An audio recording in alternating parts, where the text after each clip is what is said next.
Ladies and gentlemen, episode number 725, and we are live here at the home of TWA Wrestling on YouTube, and welcome to the final Wrestle Wars Genesis before next big SPV, which is, of course, next weekend's TWA's Battle of the Brands. What a showcase that is going to be. 12 matches of pure and absolute fire. Championship matches all day long. It is going to be exciting.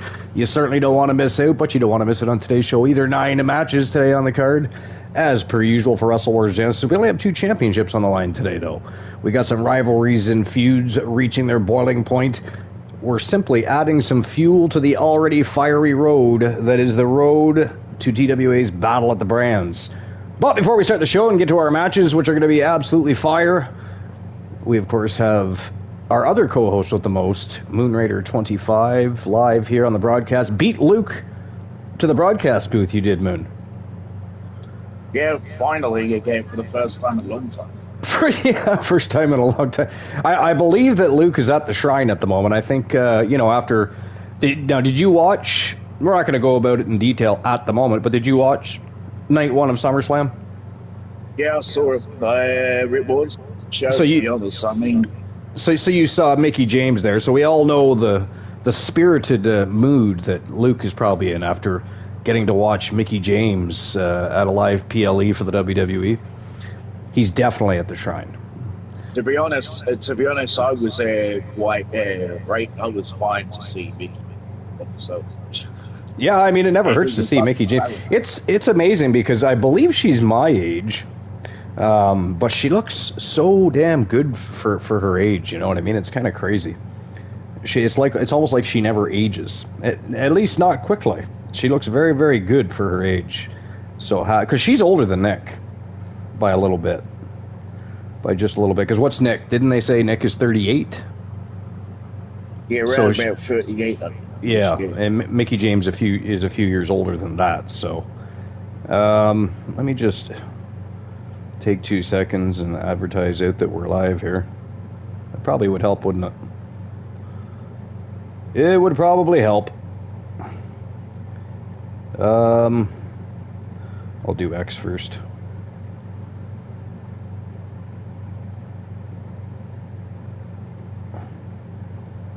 Great to see, though, Mickie James, like 2 women that has that type of character, like the cowgirl character. Like the hardcore type of vibe, like Fallon Laney, reminds me of Mickie James, though. I mean, I've always been a fan of Mickie James. I mean, she was part of the original. I mean, they didn't call it that back then, but the original women's revolution to bring women's wrestling back to a point where it was actually enjoyable to watch, as opposed to just watching models jump into a ring and get into their bra and panties, etc., etc. But I think the Trish, and one of the best women's storylines of all time, I think a lot of people would agree, was the Trish Stratus and Mickie James. First, I mean, they started out as well, first of all, she started out as appearing to be the person stalking Trish Stratus, right, at the time. Over time, they became friends, then they became foes. But, I mean, the stories they told, the matches they had were phenomenal. So, I mean, those two have always been 2 of my favorite women wrestlers of all time, Trish and Mickie, of course. We all know that Luke would agree with that, but are you a fan of Trish Stratus at all? Moonrider? Yeah. You're a fan of Trish? Yeah, I'm a fan of Trish Stratus and Mickie. Yeah, I mean, it's hard not to be. I mean, I'm sure there some people that don't like Trish, some people that don't like Mickie for whatever their reasonings are. But as a diehard pro wrestling fan, I can't help but because they're not just good with their stories they tell in the ring. They're great at their performances. Their in-ring knowledge and what they accomplish while they're in the ring has always been very, very good. Elite, if you will, I think, in my personal opinion. Mufasa's in the house. What's going on? Mufasa. 265 days, Mufasa. 265. Of course, yesterday was 264, as you well told everybody in our Discord area. The no holds barred section had the big 264 on there, but it is 265 today. Time keeps it ticking. And you know, for anybody that doesn't think that TDL has been defending those titles, they've defended them regularly, month by some months they've defended those titles more than others. So they have gotten breaks from having to defend those championships here and there. But they've beat the who's who in TWA, and the only person that ever debates that, whether or not they're the best team in TWA history, again, is always Boss Apollo. Boss Apollo likes... everybody wants to think that their tag team's the very best. And, of course, they want to win championships and perhaps eventually be in the Hall of Legends. Of course, Joe Davis from Team Boss Apollo is already in the Hall of Legends. But I'm sure he would like to see Public Enemy in the Hall of Legends as well under the tag team side of things. So, I'm sure that's going to happen eventually. But when it comes to the very best of the best in tag team, not even just tag team, because, they've also won singles championships, right? They've won. Mufasa was a world's heavyweight champion. You know, he's won pretty much every championship I think that TWA has had. So, he's not just successful as a tag team partner and leading TDL to championship gold time and time again. He's also been out there collecting championship gold in singles competition, as has Eric Danger. So, they're both such great wrestlers, and their careers have been fantastic, and it just continues they continue to raise the bar, if you will. So, Mufasa says 100 more days, and it's going to be a year of our reign. I know. It would be phenomenal if that were to actually happen, right? Who knows? There might be a team eventually that can stand up and dethrone TDL. Who knows? It's at this point, it's kind of hard to imagine, though, isn't it? It's hard to imagine somebody finally taking those championships from them. They don't lose very often. They have not lost very often, period, as a matter of fact. It doesn't matter what season we're talking about. TDL has always been creme de la creme in the tag team division. So it's been they've been the best tag team around. They have. That's from my point of view too.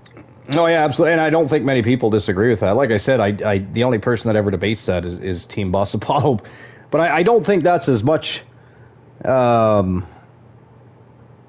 as much that he doesn't respect what TDL's done, or subliminally he must know, right? So, but he wants to talk his own team up, and I get that, but yeah, I want the Coalition to do better, right? Coalition have had their ups and downs.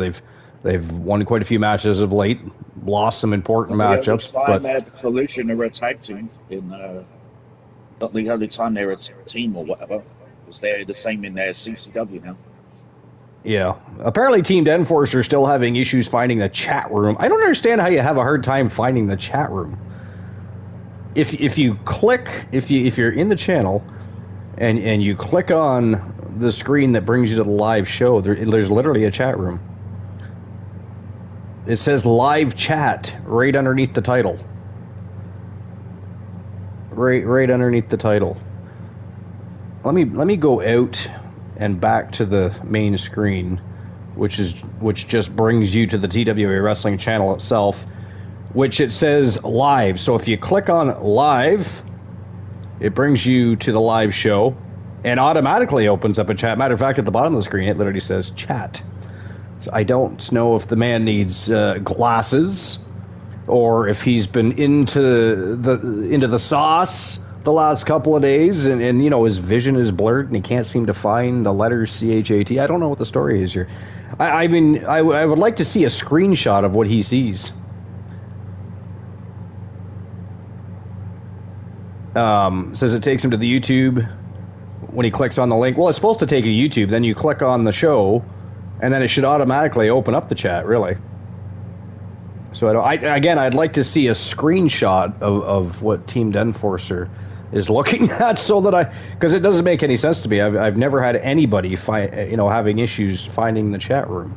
It's strange, but he's watching. He's waiting to see what's going to happen today on Wrestle Wars Genesis. Now, of course, if anybody's had a look at the event card for the day, you know exactly what's going down today.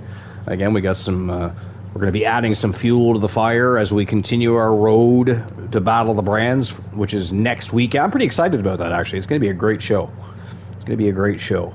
So, I mean, all of our shows are great, but we always try to raise the bar show by show, stream per view by stream per view. We try to up the game. So that's exactly what we plan to do, is have a thrill ride of a stream per view next weekend. And then, of course, immediately follow, well, not immediately following, but I believe the next weekend after that, or shortly thereafter anyways, I haven't got my timeline in order yet, but we'll be having our first ever Lucha Libre Mundo stream preview as well. We talked about that yesterday, so that's going to be right around the corner as well. So we got basically back-to-back stream previews happening, which is going to be a lot of fun. So, but anyways, but yeah, Mufasa, 100 more days is 365. Can you imagine? That'd be fantastic. Imagine holding the TWA World's Tag Team Championships for a full year. Oh, look, he's sending me a screenshot of sorts. Well, that's the no hold barred thing. Yeah, but if you click on that link, it should take you right to the channel, which should open up the show, and chat is at the very bottom of the screen on YouTube.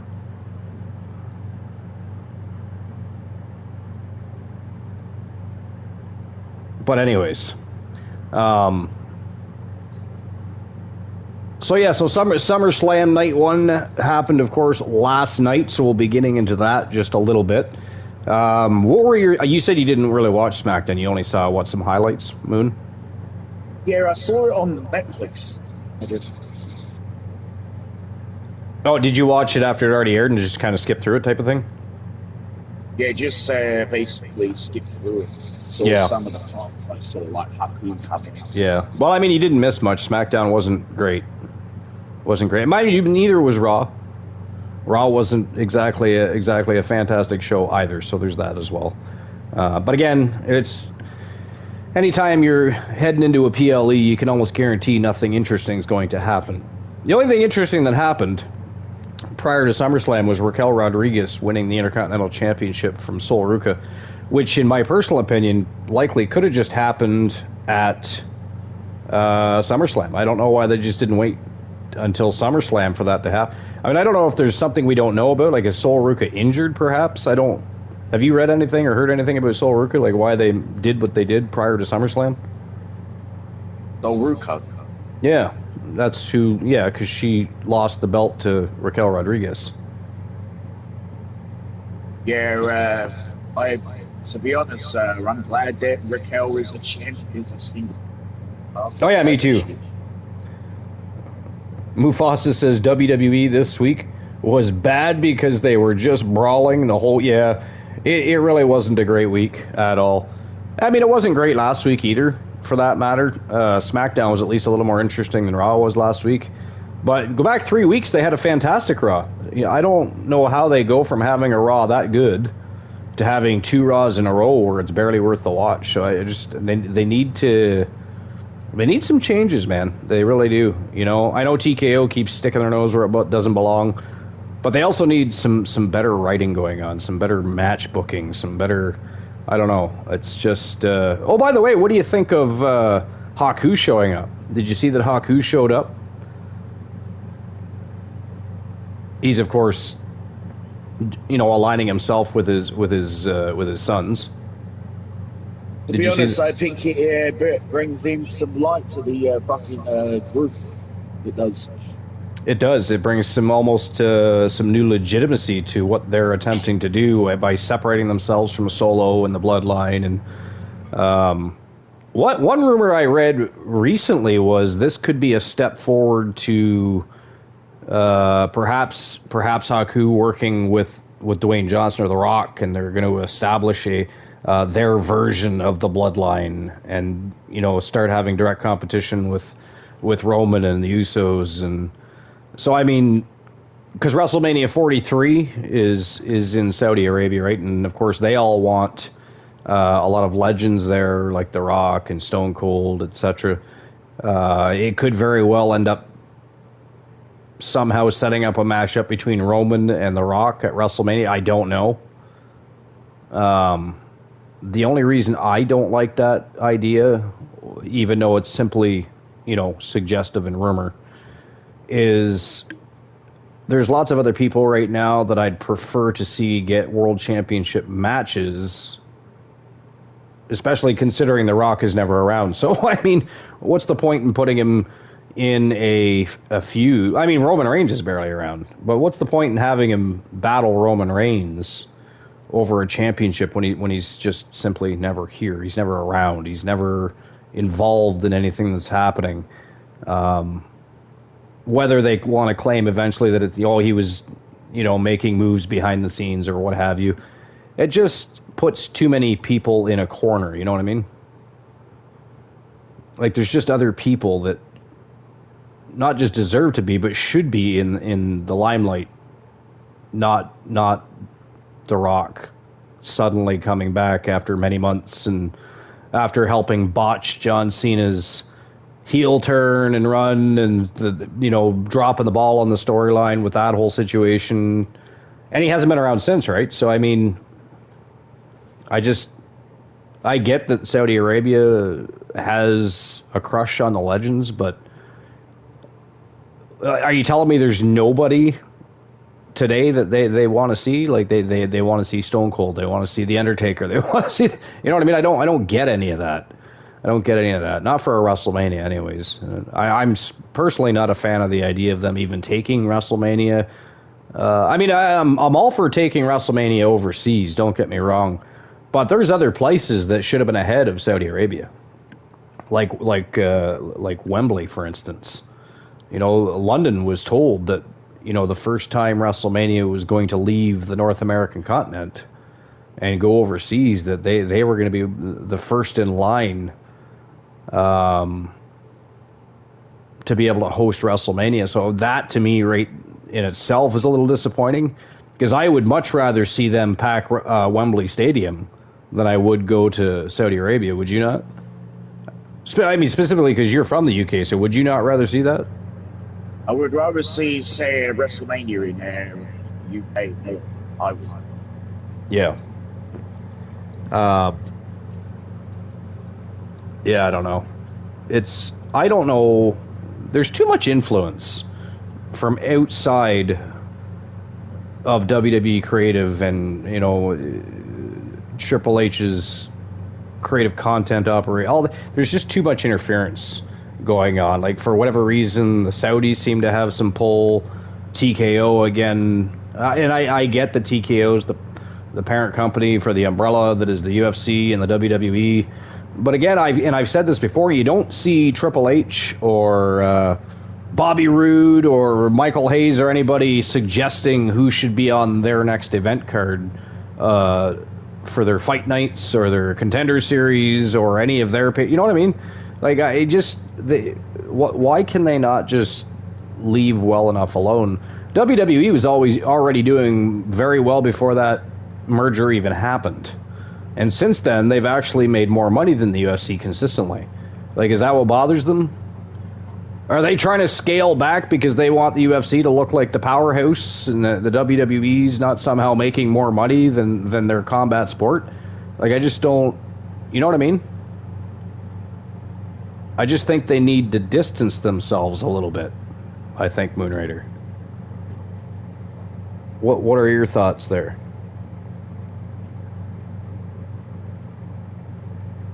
And Moonrader disappeared. I'm still in. Oh, there you are. What are your thoughts about that? Thoughts about what? Wow. I was talking about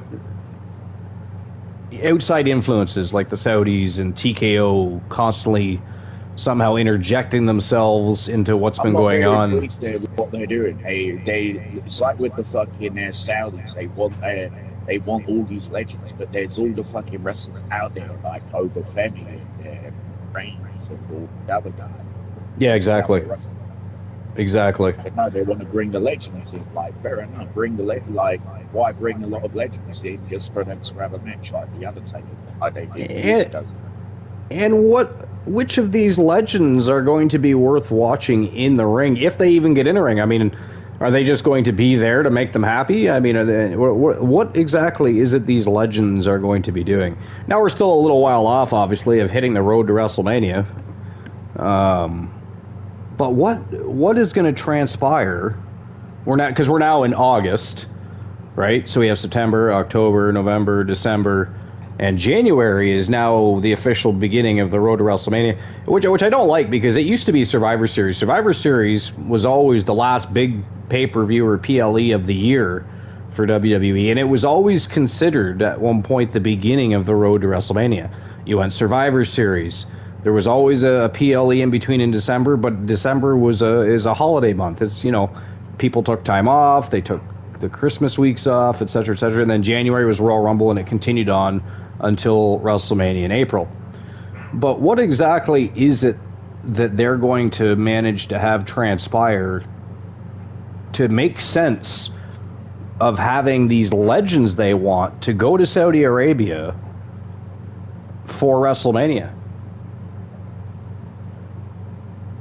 You know what I mean? Like, what are they going to do there? Like, what is going to happen? Again, I do foresee maybe... at this point, I don't, because again, I love The Rock, don't get me wrong, but I have, because of everything that transpired and him committing to things he couldn't fully commit to, and basically ruining an entire storyline in the end of John Cena's career, I just lost a little bit of respect there. Like, I just feel like, come on, man, you knew you probably weren't going to be able to commit to that, yet you still made everybody believe that you were going to commit to it, and it was going to be this great storyline and this great heel turn and this great end for John Cena's career, and it just all went to shit. You know what I mean? Yeah. So I just don't. And even the last few times Stone Cold's been around me, what has Stone Cold done other than show up and get a little bit of a pop from the crowd? I mean, what has he done? What do they think he's going to accomplish? What do they think The Undertaker is going to be able to do? And what is he going to be able to accomplish to make WrestleMania, I don't know, in their opinion, better? I don't know. What do you think about that? I mean, to be honest, I don't know what they're going to do. To be honest, I don't know what he's going to do for around that WrestleMania, if they're going to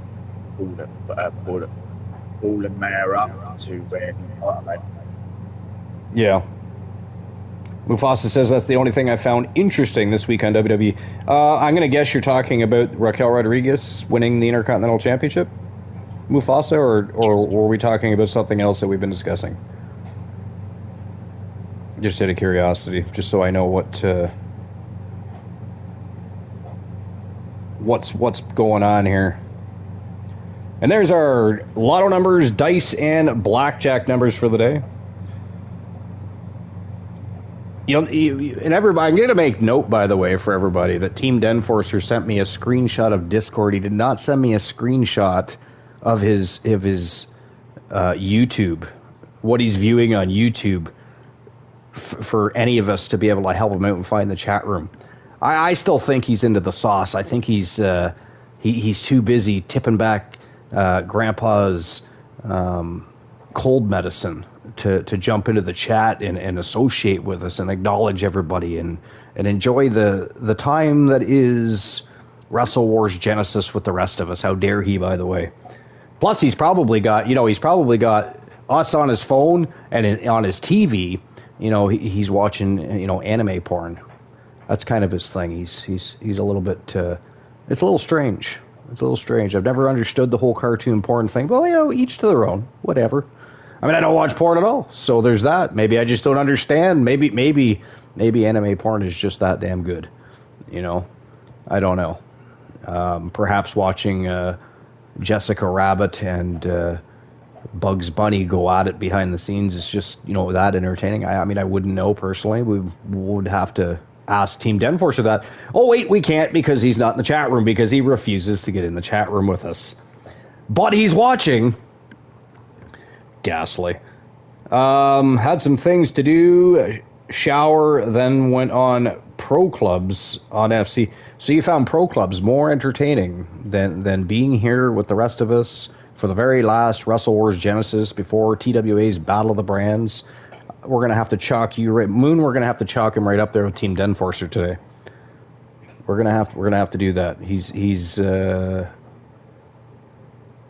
putting us like we're second best, Moon. How dare he? How fucking dare he? He's still riding a high from seeing Mickie James last night. That's what it is, you know. Ultimately, that's what it is. But anyways, you said Delta Force, so it's you mean Luke?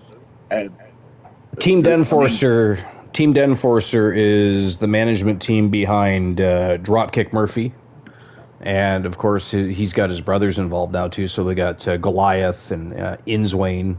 And I believe there's one more wrestler being inked to a contract from another family member. I don't know if it's another brother or if it's his dad. I forget now. And he's probably going to rift me for this later. But yeah, I don't remember what the newest wrestler be. I mean, still going through the process, right? We're still working out contract details. So he hasn't inked a contract yet. But I feel like maybe the newest is going to be managed by his father, I think. I believe. You know, but anyways, how dare he riff me for anything when he can't even join us in a chat? He can't even find a chat room apparently because, you know, again, sipping grandpa's, you know, medicine is not necessarily the greatest ideas when you're about to join a live show. But you can lead a horse to water, but you cannot force them to drink. You know, it's just not something that can be done.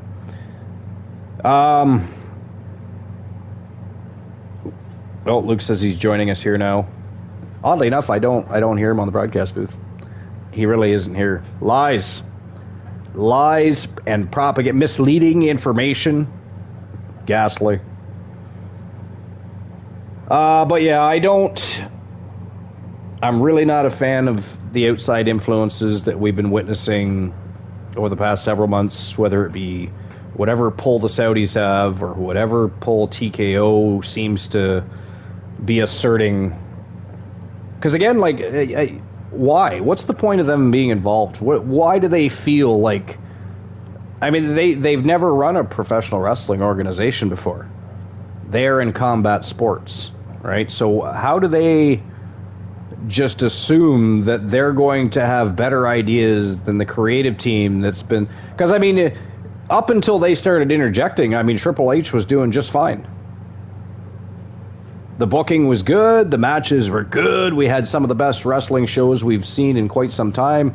And then suddenly TKO starts getting involved and things start getting rearranged, changed, and not for the better. So, yeah, I don't know. I just don't know. Are you? What's your thoughts? I mean, we're going to get to the show here in a second, but what are your thoughts, Moon, of them even going to Saudi Arabia for WrestleMania? Stupid decision. I think I would rather have the UK or even France host WrestleMania. I would rather have that. Yeah. See, my biggest problem with the whole Saudi Arabia shows is I'm sure they're all excited, to be there for the show, but they don't have the same fan base they do in the UK and in Europe and in Asia and in Canada and the United States. You know what I mean? When they go over there, the crowds are really involved. They're loud. They're chanting names. They're singing songs. You know, anytime you watch the crowd from Saudi Arabia, they're pretty much flat. You know what I mean? It's like they don't really, even though they're having a good time probably, and they're sipping some drinks and whatever they're doing while they're there, while you're watching all the crown princes and stuff in the front row that paid probably completely ridiculous prices to even be there. Which is another problem these days, ticket prices. Ticket prices are absolutely absurd and insane. But yeah, part of the experience of watching any live show is the crowd. And if your crowd isn't into the product or as into the product as they could be, and they're not, geez, I don't even know. I'm trying to, I don't know. I don't think that's the appropriate place for a WrestleMania. I really don't. And I agree with you. We already talked about this, but I would have preferred to see them go to the UK. I mean, WrestleMania at Wembley Stadium for the first time. Imagine what that would do. The crowd would be absolutely insane, not to mention. But all right, well, we continue conversation, and Moon, we may as well, I guess. I'm sure most people have seen night one by now, and you've seen night one. I've seen night one. We might as well get into a little bit of discussion about night one at WrestleMania. What do you think? Because there's not much really to cover with Raw and SmackDown. We all know that Raw and SmackDown weren't that good this week. Mufasa knows that Raw and SmackDown weren't that good this week. So I think maybe we'll discuss a little bit about SummerSlam Night 1. What do you think? You good to go for that? Yeah. All right, so before we get into that, let's get the show on the go. It is time to turn and burn with our final Wrestle Wars Genesis before TWA's Battle of the Brands. Let's get things rocking and rolling right now with our tone setter of the day. Let's go. Okay, so rather than dance around the card, we may as well. I'm going to pull the card up in itself. All right, so we had, starting with the first match of the night, Liv Morgan, who is the WWE Women's World Champion, versus Io Sky, former World Champion. What were your thoughts on that match? And did you... I thought Io Sky was going to win the title. Yeah, me too. I'm not going to lie. I was a little disappointed that Io Sky, number one, didn't win, but also lost to a champion that had been champion for, what, a little over 100 days, wasn't it? I believe. Her reign with no defenses. It was a little over 100 days, was it not? Over 100 days. Yeah, a little over. Maybe 100 days plus a week or whatever it was. So, yeah, I'm personally not a huge fan because Io Sky is one of the best wrestlers on any of their rosters, period. And I would have rather seen Io Sky. If they want to have Liv Morgan win it back at some point, fine. I'm not a Liv Morgan hater. I like Liv Morgan. I think she's an absolute star. But her reign as champion has been subpar, not that interesting, and she just beat somebody who is very interesting, has had many matches, leading up to SummerSlam. So yeah, I wasn't a fan. I was not a fan. And here comes the TWA Women's Contract Case holder, Jade Cargill, of course, being represented and managed by Team Boss Apollo. One can only imagine that she's quite likely going to be cashing that contract in at Battle of the Brands. What do you think of Jade Cargill holding that contract case, Moon? Do you think she's going to cash in successfully? Well, I mean, to be honest, I just hope, I'm not going to lie, but I just hope she doesn't defeat Alexis James. Well, that's who she's fighting right now, but what do you think of her possibly cashing in at Battle of the Brands? Do you think she'll be able to do that successfully if she is to do that?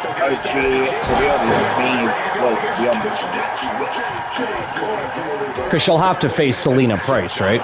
Selena Price is the reigning defending TWA Women's World Champion.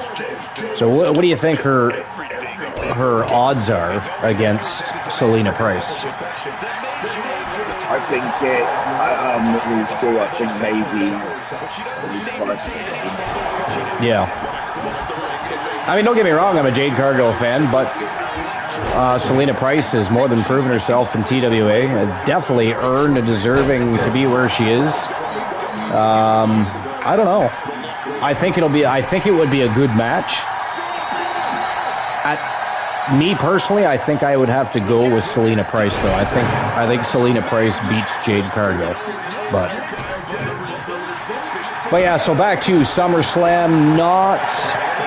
I'm not exactly a huge fan of Liv Morgan. I think it's like Liv Morgan 6 days in the grass. Yeah, I mean, I think she should have lost the match. I really do. I think She had it for, again, she had it for 100 days. What did she do? She didn't defend it. She kept having her rivalry continued with Io Sky. Io Sky was whooping her ass week in, week out, just to turn around and lose to a champion that has not defended yet. Again, if they wanted to have Liv Morgan win that championship back at some point, I have no qualms with that. Liv Morgan's an outstanding performer. She's a great athlete. But I think in this particular situation, I think Io Sky would have been the better choice. I think she was the right choice and should be champion right now. But apparently, Moonraider, they thought differently. They thought differently. Next, it was LA Knight, Solo Sikoa, Royce Keys taking on the Bloodlines, the Uso brothers, Jimmy and Jey Uso, and Jacob Fatu. What did you think about that match? Well, best part of it was Solo Sikoa doing the yeet shit. I thought that Solo was pretty funny. You know, especially when he was entertaining as a face. Oh yeah, big time. I mean, I believe it was Michael. Well, I think it was Michael Cole that said he's. What did he say? He's really let loose or something to that effect. Anyways, and I agree with that. I think he's doing some of his very best work right now, as a matter of fact. And when he had the look on Jey Uso's face, when he had them run back the Jey Uso's music, and he starts yeeting to the crowd, because I mean, wow, that was quick. I didn't even see what happened there because I was looking at the information for SummerSlam. So was this a count out? We're gonna find out here in a second. But ladies and gentlemen, the winner of the match, representing Team Hardcore Country Luke, and of course Country Dominance, it is Alexis James picking up a big W over the TWA contract case holder Jade Cargill, and it was a count out. Looked like she was knocked out ringside. So Alexis James. So that means, to be honest, in my opinion, I think it makes the most sense with Jade Cargill not taking the football that way as a contract case winner. Sorry, say that again. I think, like, with what I've just experienced just now, right there, I think Jade Cargill not taking a pinfall is a perfect way. Oh, well, I mean, I'm pretty sure she probably didn't want to get knocked out by Alexis James, but unfortunately, and that's what cut the match short, was the fact that she was completely knocked out ringside by Alexis James. So, I mean, kudos to Alexis James, and I'm a big Alexis James fan, so I'm not exactly disappointed or anything. I thought that match would have been just a little more competitive, but it is what it is. So here we are, second match of the day. It is Goliath representing Team Denforcer, and of course, that big SOB, no pun intended, to Jack Stone, but he also is one big SOB, is Goliath. He is our gargantuan, to say the very least, taking on big Bronson Reed in one-on-one action here on Wrestle Wars Genesis. It's going to be very interesting to see what happens with this matchup between those two big behemoths. If you were forced to lay a bet down right now, what would your bet? Who would your bet be going to, Goliath or Big Bronson Reed from the Vision? Big Bronson Reed. You're going Big Bronson Reed? Okay. I would ask Luke, but he's not here yet. Even though he told us he was joining the booth, he has yet to do so. I don't know if he needs another invite or what his excuse is, but he is most certainly not on the broadcast booth as of right now. Listen, I'm just checking the chat room here. Oh, it went from I'm joining now to I'm joining soon. He's paying one last visit to the Shrine of Mickey before he joins the booth, apparently. Is what I'm guessing. And here he comes, a member of the Vision, Big Bronson Reed, set for action and ready to go to battle against the giant Goliath. I think they'll giant Goliath He's a big dude. He is a big dude. He's also undefeated at this point. He has yet to lose a matchup. I think I'd go for a giant warrior. Oh, you changed your mind. Turning on Bronson Reed. And there's Hardcore Country Luke finally joining the broadcast booth. So, before we get too much farther into the topic of discussion, a couple of things we've been talking about, Luke, was Liv Morgan defeating Io Sky at SummerSlam last night. What are your thoughts on that? I know you said, I don't think it's necessarily her fault she hasn't defended the championship. It's booking. And it's definitely booking. I just thought my point was... She did, yeah. But the thing is when it happened to Jade, they eventually removed the championship from Jade and put it on somebody else. With Liv, they simply let her retain it. And I just thought, because Io Sky was the more active of the two during the feud, I thought, again, I would have no problem if Liv won it back. She's a great performer, and I think she looks like an absolute star right now, but because of her lack of defenses, and because Io Sky was so much more active, I just thought maybe the way to go would have been to put the belt on Io.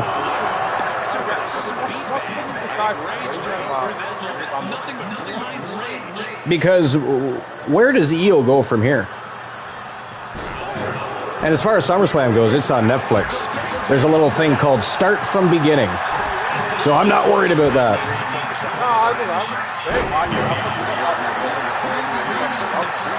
I don't usually, but I wanted to get Wrestle Wars Genesis in the books. It's the last one before Battle of the Brands, right?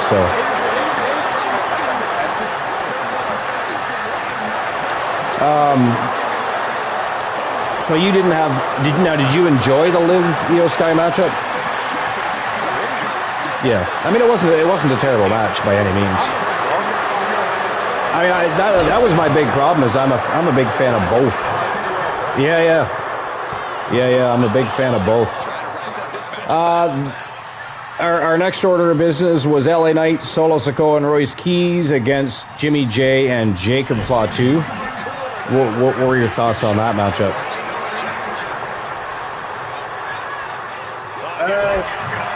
It's a tag team match. Yeah. The 6-man tag team match. Oh, I'm sure you did. Yeah, well, I'm sure you did. We were actually just talking about that before we started the show. Was the fact that I'm sure you were in high spirits because you got to see Mickie James live last night. Unfortunately, you also had to watch her kiss, her husband, Nick Aldis. And I'm sure that wasn't much fun for you to watch, but... He is a lucky SOB, because another thing we discussed was how good Mickie, because Mickie is older than Nick. Nick's only 38, and Mickey's, I forget, how old is Mickie? 46. Yeah, so she's only a couple years younger than I am. But so she looks fantastic, absolutely fantastic. It's just kind of crazy. So does Trish Stratus, because we get talking about Trish, and of course, some of the great storytelling and matches that Trish and Mickie had in the past. So she's another one that looks really good for her age. And actually, Trish is a couple years older than Mickie. I believe she is actually my age. Oh, is she 50? So she's a couple years older than I am even. I thought she was around the same age, but yeah. But what did you think of the 6-man tag team match? I thought Solo Sikoa... No, it was LA Knight, Solo Sikoa, and Royce Keys against... I thought Solo Sikoa come out looking like a superstar. Yeah. I thought he was absolutely brilliant. Absolutely brilliant. And I know. Right? Same. He was. And has been for the last couple of weeks. He's just, everything he's doing right now is absolutely mint. Yeah. He's a lot more entertaining. And it wasn't even Solo that picked up the W for the team either. So, I mean, it was... I just thought overall, I thought the six-man tag was fairly well done, especially when it came to really pushing Solo as a single act. Because I don't know if they're gonna... I don't know if he's going to stick with the group. Like, I don't know if this is something they want to continue, having LA Knight, Royce Keys, and Solo as a faction or a stable, or if they're going to have them all go on their own again, or what the plan is going forward. Because really hard to tell at this point, but Solo was brilliant. I just thought he was so good last night, and I think he was the superstar of that match. I think personally. So speaking of Mickie James, up next it was Gunther versus Nick Aldis. What did you think of that matchup? Oh, there we go. That is it. That is all, ladies and gentlemen. The winner of the match with a big W over Big Bronson Reed from the Vision. It is Goliath, remaining undefeated and picking up a huge victory over one of the biggest members in the Vision. So congratulations to Goliath. The big SOB got the job done. So what were you saying? He was, yeah. I mean, I think near the end of it, he got, he looked a little bit gassed. He looked, but I mean, it's been a while. It's been a hot minute since he's been in the ring, working between the ropes. So, yeah. Here we go with our next match of the day, though. Representing the Coalition and Team Denforcer, it is Dropkick Murphy, set to take on a member of Team Chelsea in Kenny Omega, the Megastar. That is next. Now, me personally here, I'm hoping Dropkick Murphy has a great showing here and picks up a W for the Coalition. He certainly looks focused. The best match from SummerSlam last night? It certainly wasn't Fatal Influence versus the Bella Twins and Paige. I mean, and it wasn't even Fatal Influence's fault. It wasn't, because they looked fine. But I'm not a Bella fan at all. I think we all know this. I've made this very clear. And them turning on Paige, everybody, I think that everybody saw long ago the Bellas turning on Paige, so that really didn't do much for me. Yeah. I mean, it was just, it was inevitable that was going to happen. Just like Bella Twins as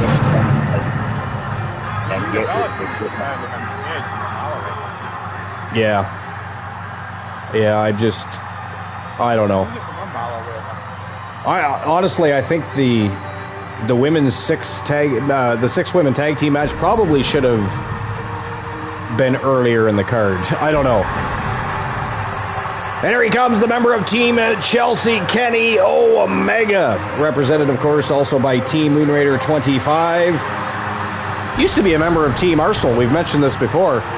But Luke Ballmer was not happy. I was just going to say, Luke Ballmer kicked Omega out for not performing to his standards, and then he almost immediately joined Team Chelsea and has been on a roll ever since, especially in the tag team division with his partner in crime, Oba Femi. So, but that is our next match. Dropkick Murphy, 1-on-1 with Kenny Omega.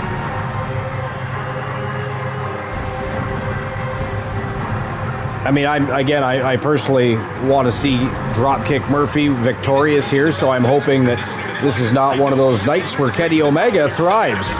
No offense to Team Chelsea and Team Moonrader 25, but I want to see Kenny lose here. I really do. Is that going to happen? We're definitely going to find out. But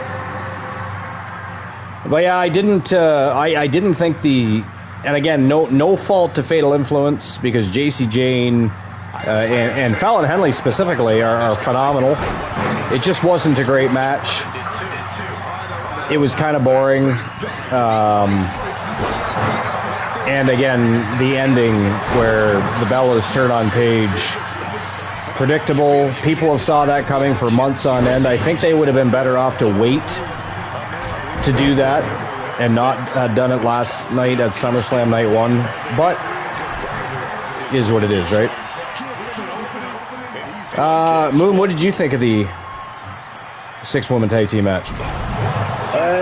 Well, to be honest, I'm happy for fucking Fallon Henley and Jason Jane and Russell and Lania Reed getting done. I was expecting them to get the W over Age and the Bellas.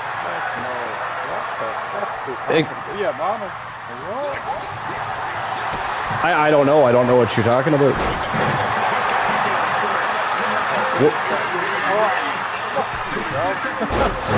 What? Oh, Stars SummerSlam. Well, I mean, I'll be watching that after Wrestle Wars Genesis, so make sure you don't give any spoilers, because I'm sure people are either watching or are going to be watching SummerSlam, so we don't want to have any spoilers.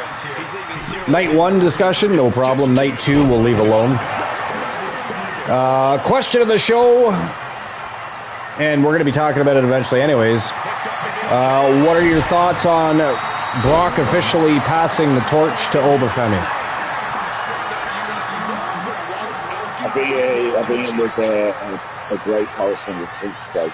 Yeah, me too. Yeah, I absolutely. Now, the thing that shocked me, and apparently it was a big surprise for Obafemi too, was the fact that Brock, not only did he pass the torch, but he literally got on the microphone and acknowledged Obafemi as the future and him being the past, and basically verbally as well as physically passed the torch to the ruler.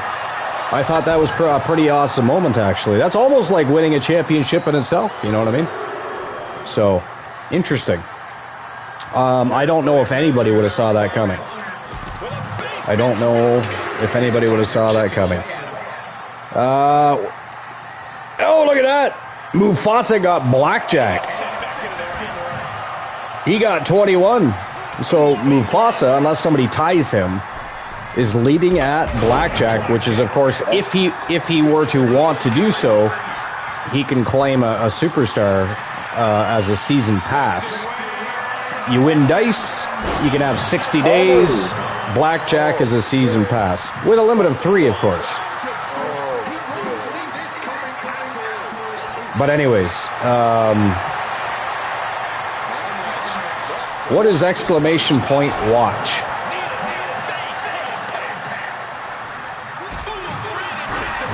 Do we have that? I mean, is that one of our commands that have never worked and I've forgotten about, or I'm confused right now.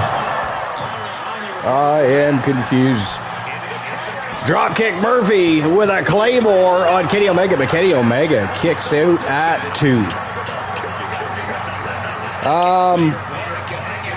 So yeah, Mufasa with a perfect 21 there. He's leading at blackjack.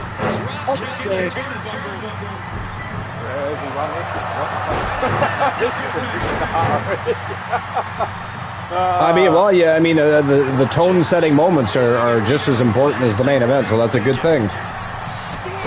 It is a good thing. Dropkick Murphy looking great in that ring tonight. I'm sure Archer and MJF watching backstage and glued to the matchup are probably impressed with what Dropkick Murphy has been able to achieve thus far against Kenny Omega. Wow, look at that. Basement dropkick right to the side of the head. I'll tell you, Kenny Omega, as I said earlier, has been very impressive thus far in Season 7. Had a great Season 6. Since joining Team Chelsea, he's been on fire. But tonight, Dropkick Murphy all but seems to have his number. As I say that, of course, Kenny Omega looking to turn the tides here on Dropkick Murphy.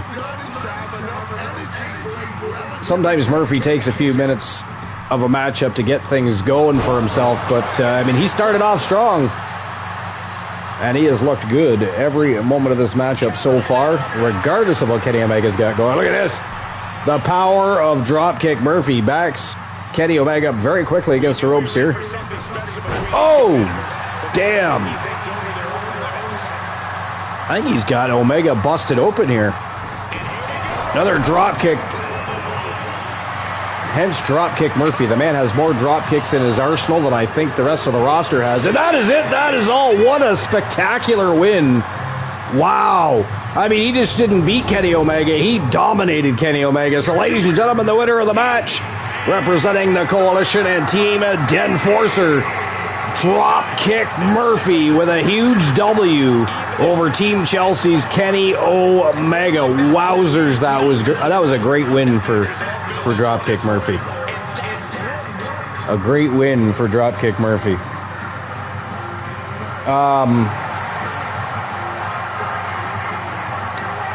But yeah, Luke, what about you? What did you think of Brock Lesnar passing the torch to Oba Femi last night? Wasn't it?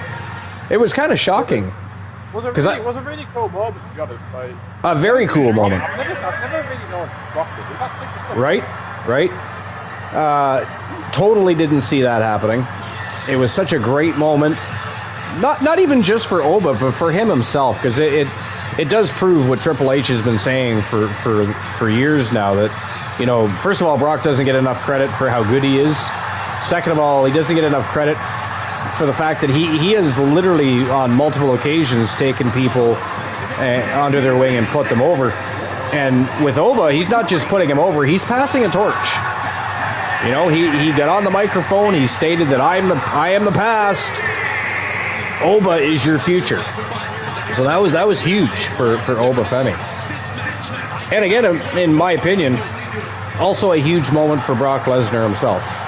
You know, for him to go on the record, you know, publicly live like that on a PLE and acknowledge his.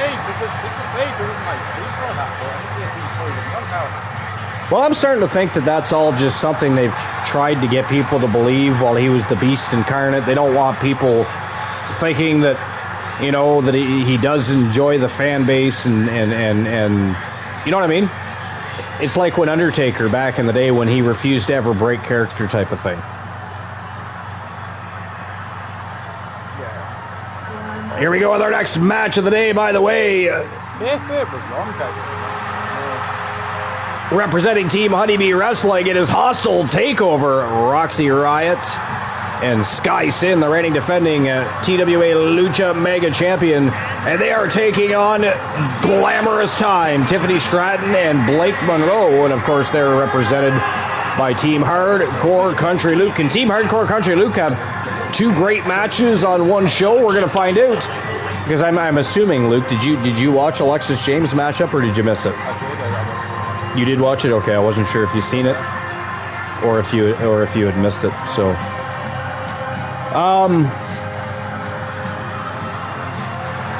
but yeah, great night so far for Team Hardcore Country Luke. Alexis James very handedly beat Jade Cargill in our tone setter of the day. They took out the contract case holder, took out the TWA contract case holder. You know, she's had a great season 7, but Alexis James didn't just beat her, knocked her out. She could not get up off the floor. She got counted out as a result. So yeah, even though it was a count out, that's also a clean victory, because it wasn't like she just got counted out. She was knocked out. She couldn't get up to answer that 10 count. You know what I mean? Alexis James handed her a loss. Whether it was counted or not, that was very clear and decisive, I think, in my opinion. So, to me, that's a big win for Alexis James. So. Yeah, I mean, again, nobody likes countouts, but that's one of those situations where a countout almost doesn't bother you, because at least it was a clear-cut victory. Again, they weren't just wrestling outside the ring, and she got counted out by chance. Yeah, that would have been nice. It would have been nice to see her win by pinfall.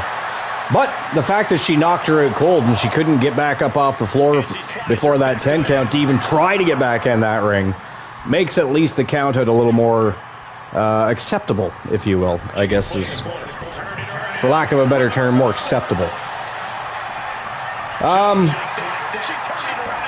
So yeah, I thought it was a big moment for Brock and Oba, but I was very surprised that it happened at all. Not that Oba beat Brock, but what happened thereafter, that shocked me. I did not foresee that happening. Personally, I don't know if anybody else did, but I know I didn't. So that was a nice surprise. It was a nice surprise. By the way, people can probably hear SummerSlam in the background there. I don't know if anybody's here that hasn't watched SummerSlam yet, but they can probably definitely hear the commentating in the background there.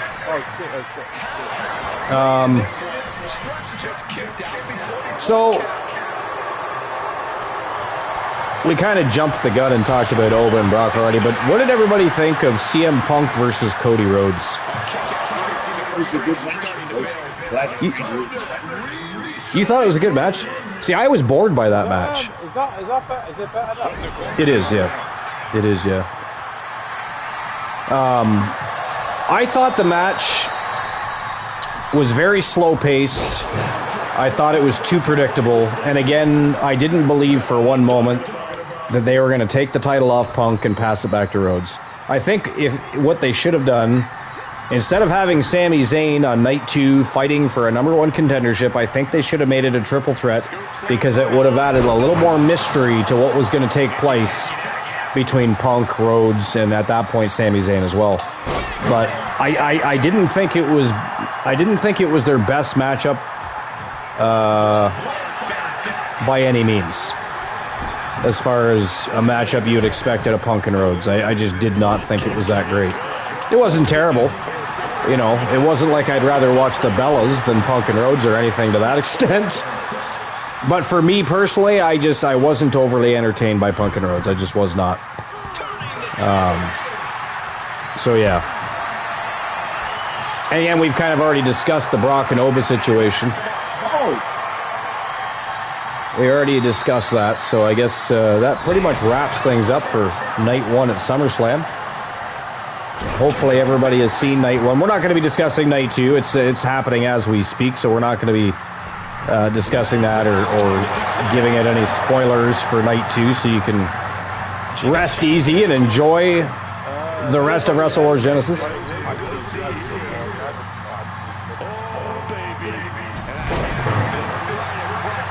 I mean, nobody said anything. It was an observation for me personally. I just happened to hear it in the background. I mean, I can still hear it a little bit, but not enough where I know what's going on. So it's perfectly fine now, in my opinion. Perfectly fine. So here's a question. Does anybody see Cody Rhodes maybe going to Raw now? Or do you think he stays on SmackDown? Because I just don't know where does it go from here? Because he lost to Sami Zayn, he's lost to CM Punk. So where does it go for Cody Rhodes on SmackDown from there?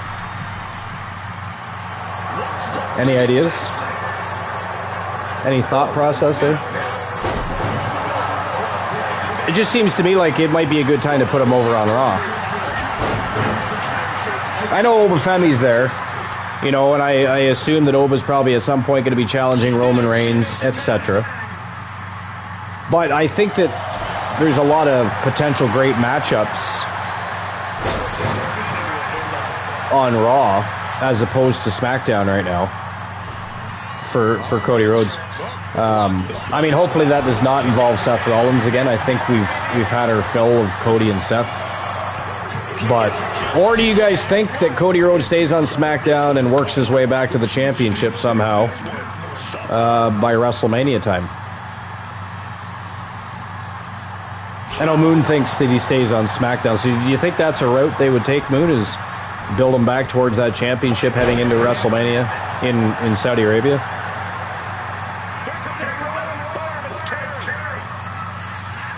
Moondini. How dare he? Oh, you're still there. Did you hear my question? So now that Cody has lost to both Sami Zayn and CM Punk, if he was to stay on... don't know where it leads to. Yeah, that's the question, right? Where does it lead to? Do you think they somehow build him back towards that championship heading into WrestleMania in Saudi Arabia? Or do you think at that, you know, again, I mean, Saudi Arabia really is pushing to have mostly legends as an attraction at Saudi Arabia, so it's really hard for me to determine exactly what's going to go down there. But again, I'm not even a fan of them taking WrestleMania there at all. So I'm a little disappointed that's even happening. Again, I would have preferred, I don't know about Luke, but I would have preferred to see them sell at Wembley and do exactly what they said they were going to do. The first time WrestleMania left North America and went overseas is they were going to go to London. And instead, you know, they took that Saudi money again. What do you think about that, Luke? No, we were talking about WrestleMania 43 going to Saudi Arabia.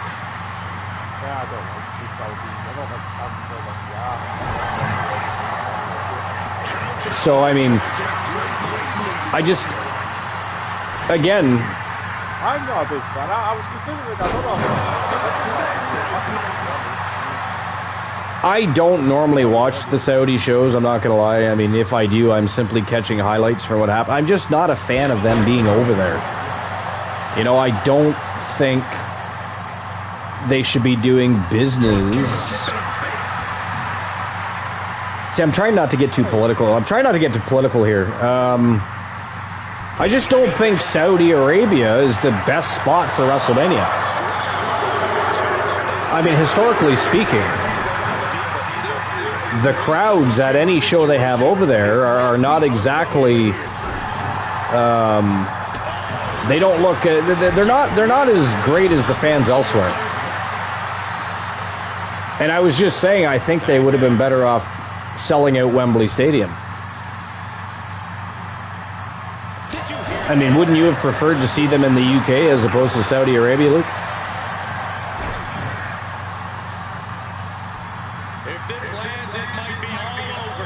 I know Moon does. Moon thought it would be better for them to go to the UK, which they were supposed to do, by the way. Again, I've said this a couple times already, but they were initially, the first time in North America, supposed to go to the UK.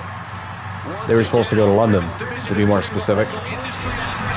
But clearly not happening. Where's Adam when you need him? My co-hosts are just simply not with the program today. Wrestle Wars Genesis. I'm basically the co-host of the most must-see show on YouTube TV all by myself today. Nobody's paying attention. So I apologize to people watching Wrestle Wars Genesis right now. Apparently my co-hosts are not, they're not engaged today. So, but so far it's too bad too, because Luke is missing a fantastic match between Glamorous Time and Hostile Takeover. Team Honeybee Wrestling versus Team Hardcore Country, Luke. It's been a great match thus far. Oh! Jesus Christ. That was like a springboard jumping back kick to the face by Sky Sin.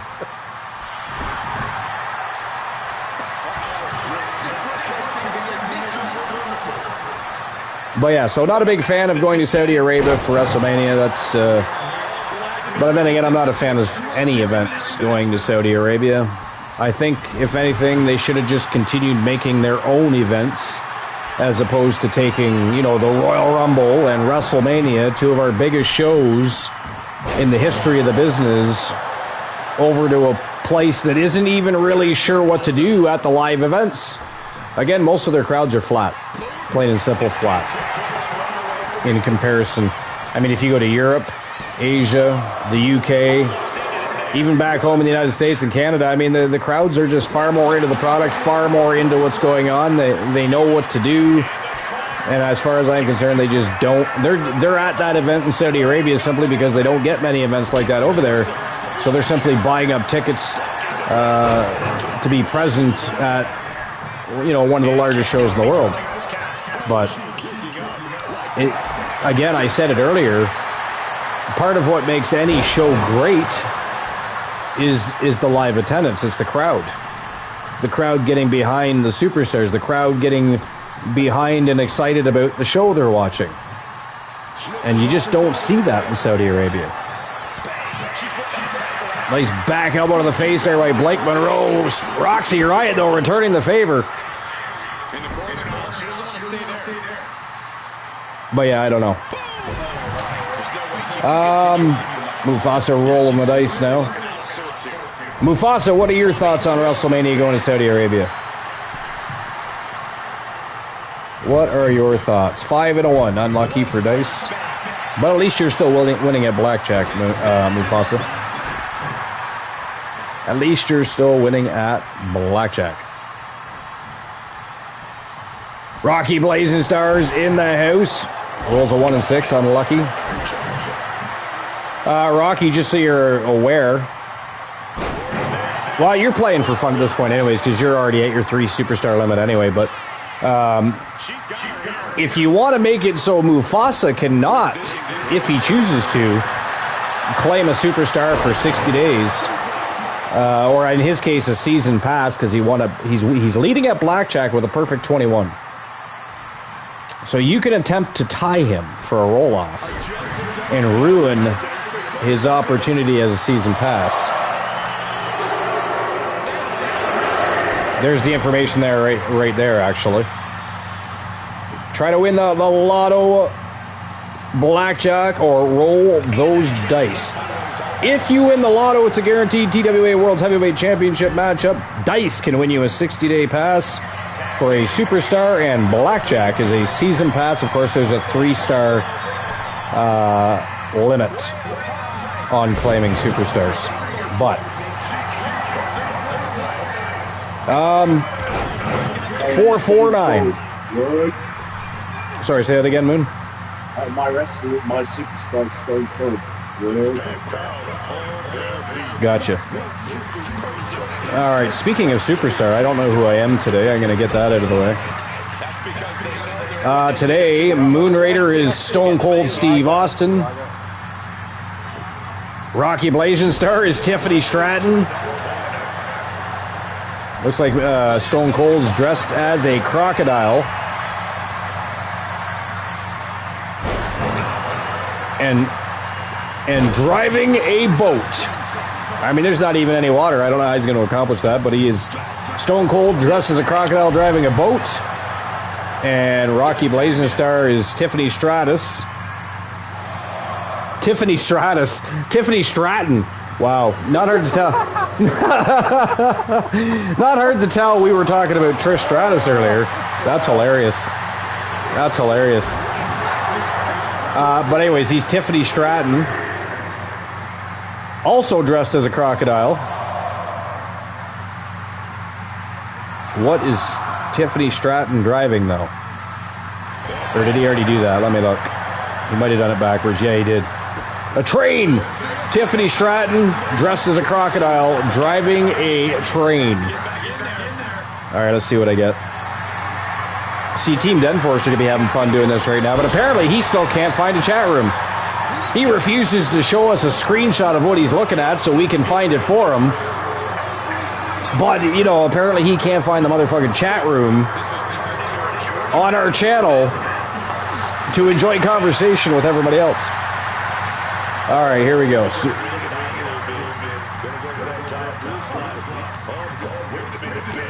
Let's see who I am today.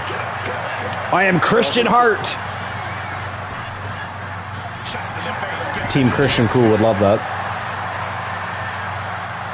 So I am Christian Hart. Let's see what I'm dressed as. 80% Extreme Championship worthy for Rocky Blazing Star. Unlucky. Everybody's getting crocodile today. I got crocodile as well. So I am Christian Hart dressed as a crocodile. Wait a minute. Who's Razor Ramon? Luke is Razor Ramon today. Oh, wow, God. Let's see if you get crocodile too. I'm going to see what vehicle I'm driving. I am Christian Hart, dressed as a crocodile and driving a tank. Fuck yeah.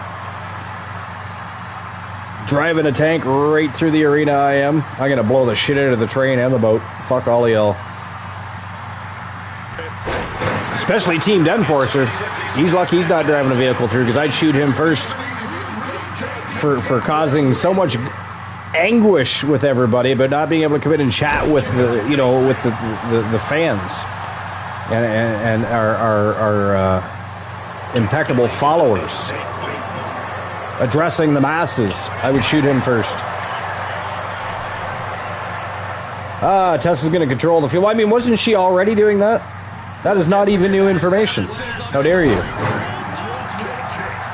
What are you, Vince Russo now? You going to bring up old news and pass it off as new news? How dare you, sir? But I don't recall a time where you were controlling Tessa and Morgan. I mean, maybe in the very beginning, but that hasn't happened in a while to my knowledge. I didn't think. Man, oh man, what a matchup between Hostile Takeover and Glamorous Time. It is not an elimination match either. It is a one fall wins it all tag team matchup. But what a back and forth affair. At this point, honestly, I couldn't even begin to tell you who might win this match. I could not.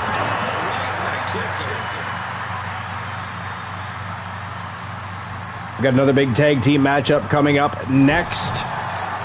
We're going to see Chaos, BLK, and his partner in crime, the Giant SOB, Jack Stone, taking on Hank and Tank. I do like Hank and Tank. I got to tell you, though, I do want Chaos to win that match. No offense to Hank and Tank. I love you guys, but Hank and Tank, they just, if you have a look at BLK and Jack Stone, they're so great in the ring, and it would be nice to finally see them, because they've had their ups and downs so far as a tag team, right? So it'd be nice to see them be more successful in the tag team division. But Hank and Tank have been dealing losses to everybody in the roster over the past few months, so really hard to say what's going to happen there. I'd imagine Chaos are still pissed off over their loss to the Killer Bees, though, so if I had to guess, they're going to come in focused, angry, and ready to roll over top of Hank and Tank. We will find out. That matchup is next, of course. Right now, we're still waiting for a victor between Hostile Takeover and Glamorous Time. But again, what a fucking match it's been so far. So far, this is the best match of the night. The best match of the night so far. And the women's division. It's funny how often we get such great matches out of the women's division. It's funny, when I was watching that Lesser Bingo Hall promotion, I was watching Grayson Waller pretty much say the same thing about the women's division in that organization. But I had to agree with him on that, even though he looked like a goofball. His haircut is absolutely stink. And I'm just not a Grayson Waller fan. I don't find him entertaining. I personally didn't find his mic skills all that wonderful either, for that matter. But I do agree with him that the women's division has been absolutely smoking hot. And the same in TWA. Same in TWA. I'm not Grayson Waller fan. No, I've never been. Never been. That's the other thing. Like, during his promo, he's going on and acting like that Austin Theory is the reason that he hasn't been successful in his recent tenure with the company. But it's like, I'm pretty sure that it's you that is the reason. You're just not that good, dude. I'm sorry. Maybe you need to stick it out in NXT for a while and build yourself back up. I don't know. I've just never been a Waller fan.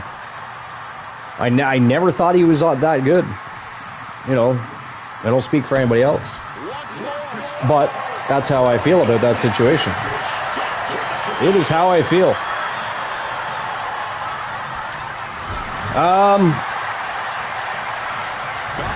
Rocky Blazing says, I'm saying she controlling Nikki Bella and Lita. Yeah, well, I mean, yeah. I already assumed she was doing that. I didn't figure you personally were adding females to her faction or tag team at the time. and controlling her team. I did not think that for 1 second. So, again, to me, it's almost like you're trying to pull a Vince Russo on our ass here, Rocky. I don't know. How dare you? And for everybody just joining us, welcome to Wrestle Wars Genesis. Today's episode 725 live here on YouTube. We're, of course, continuing the road to the Battle of the Brands as Rivalries and Feuds begin reaching their boiling points. It's been a great show so far. Again, this is by far, I mean, they're really upping the bar for this matchup here. I mean, I actually, at this point, feel sorry for anybody that has to follow this match, because Glamorous Time and Hostile Takeover look absolutely phenomenal there right now. And neither team looks like they're ready at any given point to give up a W or an L in this matchup. So, it's interesting. Well, I guess nobody ever wants to give up a W. I could have just went with the L. I went with the W and the L, whatever. Whatever.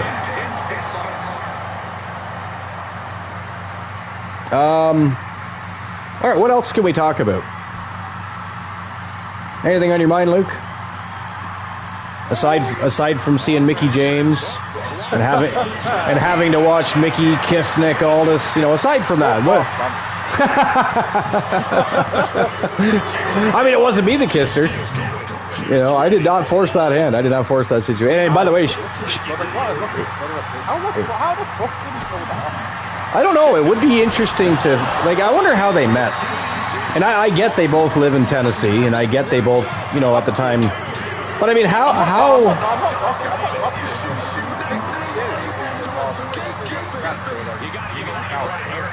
Yeah, because I mean, people know who Nick is, but he's not exactly the most famous wrestler on the planet, is he? Which is why it's a shame he's only gonna. It looks like he's only gonna have that one match in WWE.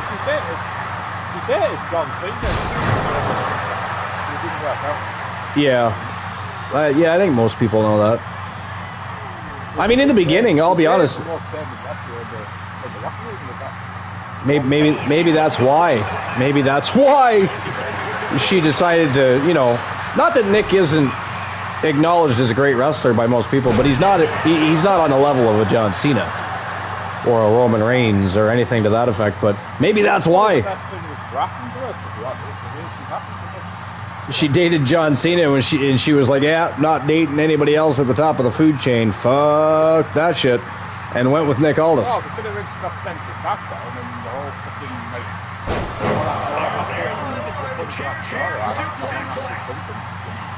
Yeah. Yeah. I don't blame him for that. No. But I'm still curious.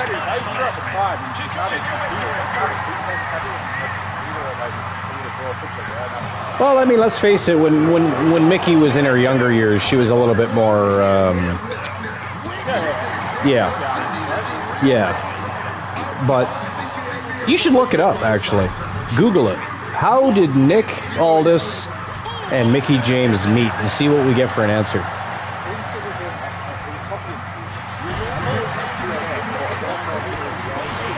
Well, that's what I mean. I mean, we can assume they met behind the scenes at a wrestling event, or you know, something to that effect. But I wonder what the full story is. Like, how did they? Yeah, how they met, how they ended up dating. There may or may not be information on that. I don't know, but it'd be fun to find it.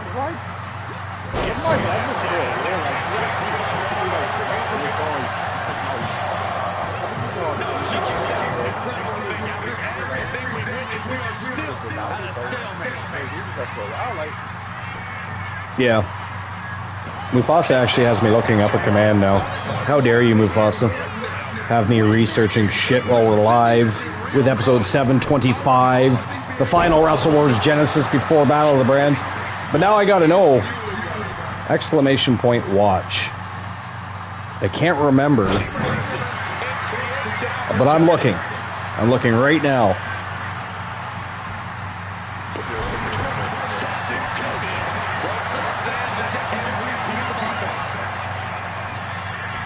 Oh, there it is there. There it is there. Oh, that's right. That's the one where it tells you what you're watching currently. I wonder why it's not working. Wow, look at that. There it is. That is it. That is all. What a fantastic match. I mean, neither team should be, hanging their heads after that match. I mean, everybody wants to win. Nobody wants to lose. But what a phenomenal match that was between I keep saying Glamorous Time, and, of course, Hostile Takeover, Roxy Riot. Yeah. The winners of the tag team matchup, Tiffany Stratton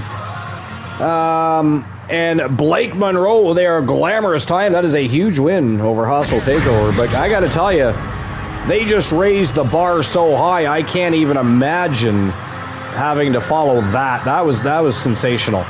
Congratulations to Glamorous Time and Team Hardcore Country Luke, because that was awesome. And man, what a night for you so far. Alexis James literally KOs the TWA women's contract case holder. Then Glamorous Time has definitely the matchup of the night, but that might be a contender for match of the year at some point. Who knows? That was a crazy, crazy good tag team matchup. I had no idea who was winning that. Usually you can kind of tell at some point during a matchup who's going to win. I literally could not tell. It was just such a great match. But here we go with our next match of the day.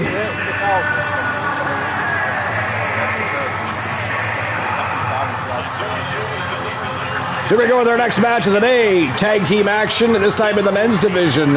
It is Chaos, BLK, and the Giant SOB, Jack Stone. And, of course, they are going to be squaring off against the Vision. The Vision. No, sorry, they're facing Hank and Tank.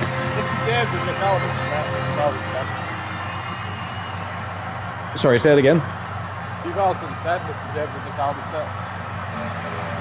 Backstage interactions led into... And here they come, their opponents, Hank and Tank. Hank Williams and Tank Ledger. Former TWA Underground World Tag Team Champions. Looking to get back into the championship title picture, but they're going to have to go through Chaos to even get to that discussion. Can they get the job done? Or will a very angry and focused Chaos steamroll them into the floor? We're going to find out. Because here we go. Oh, have they been together since 2010? I didn't realize they'd been together that long. Yeah, I thought it was a shorter period of time than that. I don't know why I thought that. I knew they were married now. I did know that. But I didn't realize they had been together since 2010. So we're talking 16 years. Interesting. Does it say, how they met? It was just literally in TNA, or... When Mickey James arrived in the promotion in late 2010, Aldous recalls sitting backstage with fellow British wrestlers done by Beers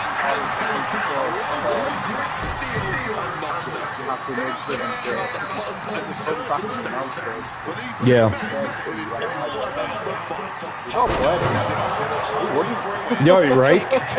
No kidding. Crazy. But hey, at least Mickey found somebody that, she's, happy to spend the rest of her life with after having so many failed relationships. I'm surprised, with some of the past relationships, I'm surprised they just didn't put her off of dating within the business period. So really, Nick got lucky. Yeah, he got real lucky, because she could have just sworn off of dating people in the business and been like, Alexa Bliss and date outside the business.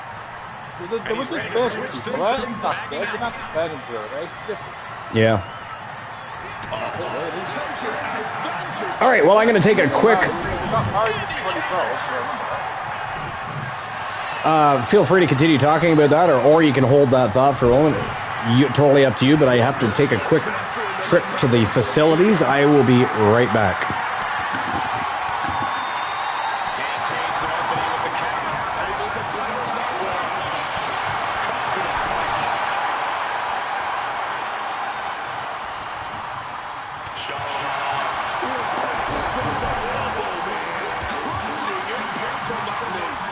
starting to wear off of him a bit now. Yeah, and he's got to think about making that tag sooner. This could get worse.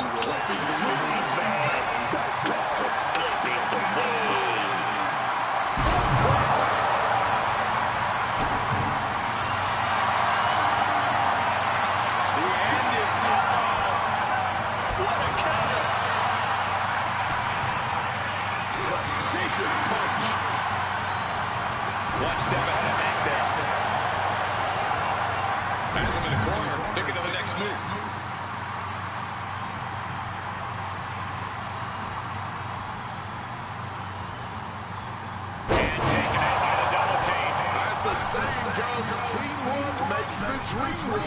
Unfortunately, that synchronized dream just became another from the middle rope. Oh, what a splash!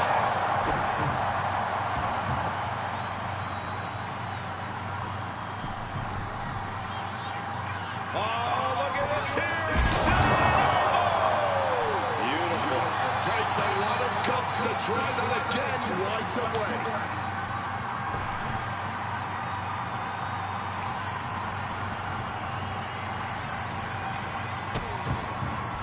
Oh no, trapping the arm.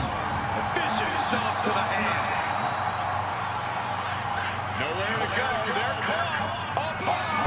He's high as a 3-count here. Just escapes defeat.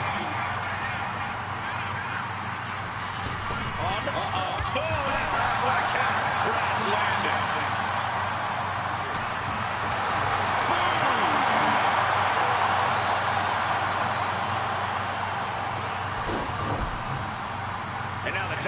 Able to make the tag. And boy, was it needed. Brought down with the sling blade.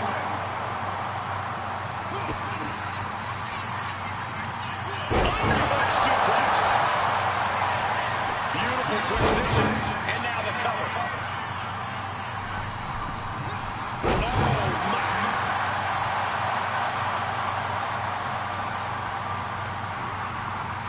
Forced into the corner and needs to stay on the defensive. Big drop kick to the chest. Headed to the top rope. They're going to finish it. Oh, got the knees up just in time. Oh. Goes for the execution.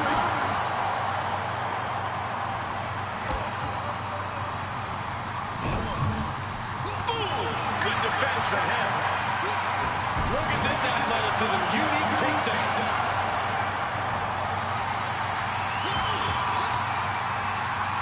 Fights out of it with the elbow to the gut. He's got something coming. Atomic drop. What's Ledger got? Backfire into a DDT. And he's feeling himself now. This crowd got him fired up. Leading him against the turnbuckle right here. Hank creates an opening with the count.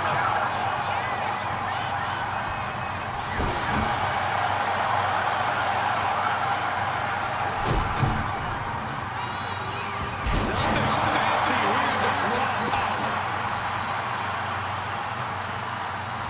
What's he in for? Just a massive slam. Coming in off the tag.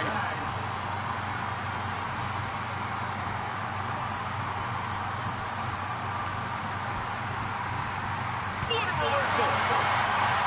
Ripcord from behind. Right in the kisser. The ref pulls out. He never knows. I think we all know that he only has one thing in mind here.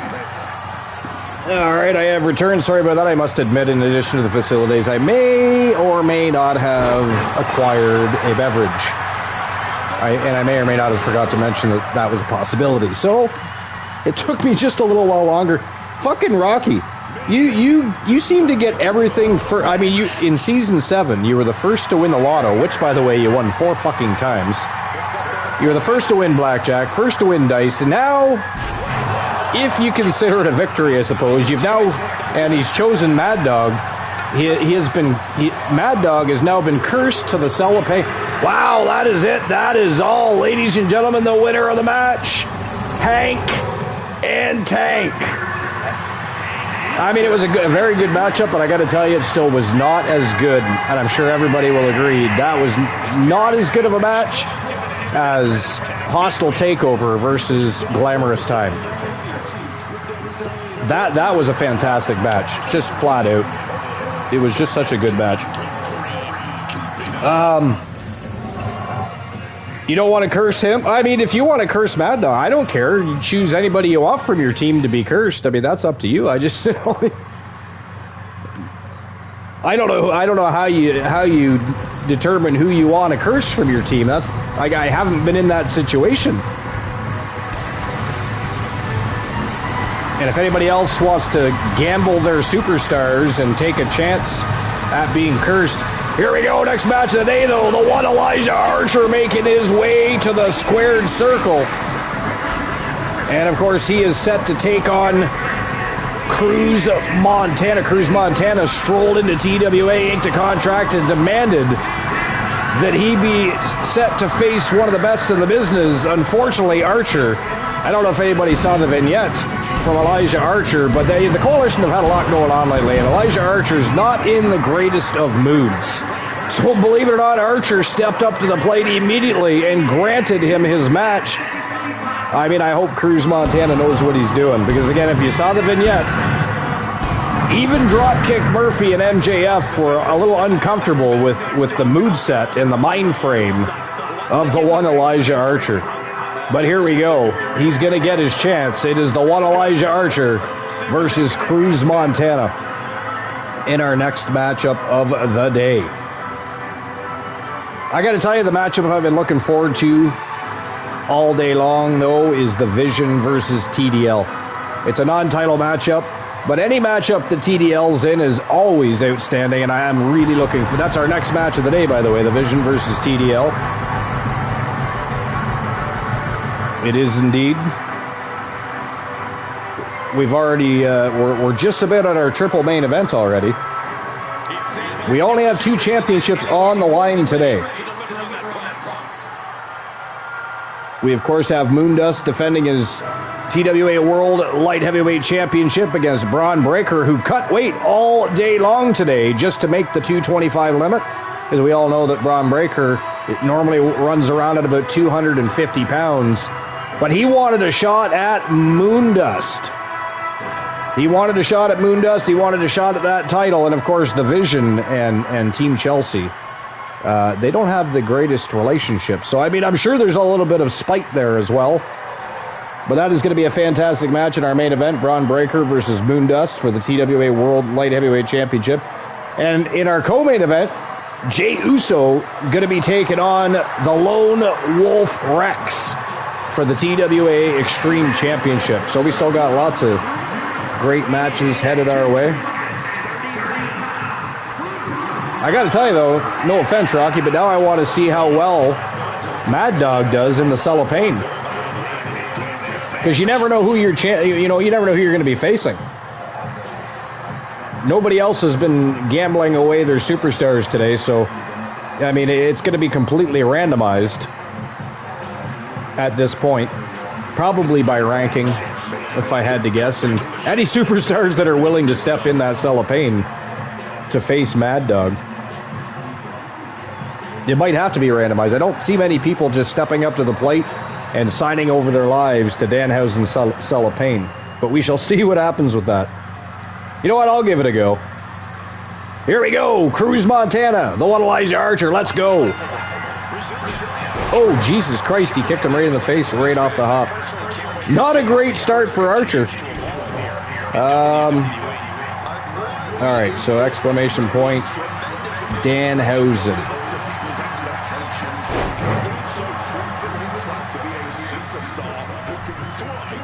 97%. So I have not been cursed by Mr. Very Nice, Very Evil Danhausen. So far, only Mad Dog. I mean, Moon Raider or Luke, if either one of you guys want to have a go at that, you'd be joining, potentially anyways, be joining Mad Dog.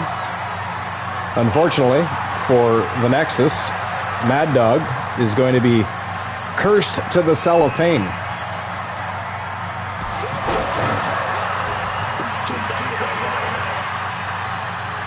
Oh, nice reversal by Cruz Montana. Holy hell.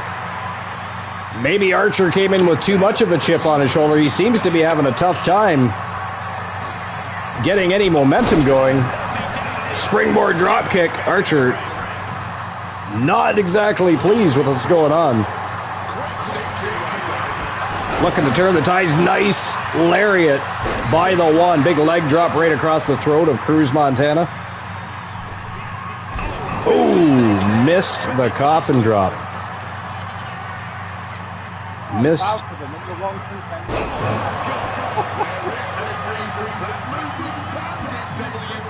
I mean, we're not talking about SummerSlam Night 2, Luke. We're not. As tempting as it is, we don't want to do that. I just have to make a joke out of it. Quite funny, Well, I mean, it shouldn't even be happening. Again, do you know how much more mysterious and interesting the match between Punk and Rhodes would have been if Sammy had been interjected? I still think it should have been a triple threat match. You know what I mean? I really think they should have had a triple threat match. But it is what it is, and we have what we have. That's why we have much better booking in TWA. Not gonna lie, man. I was thinking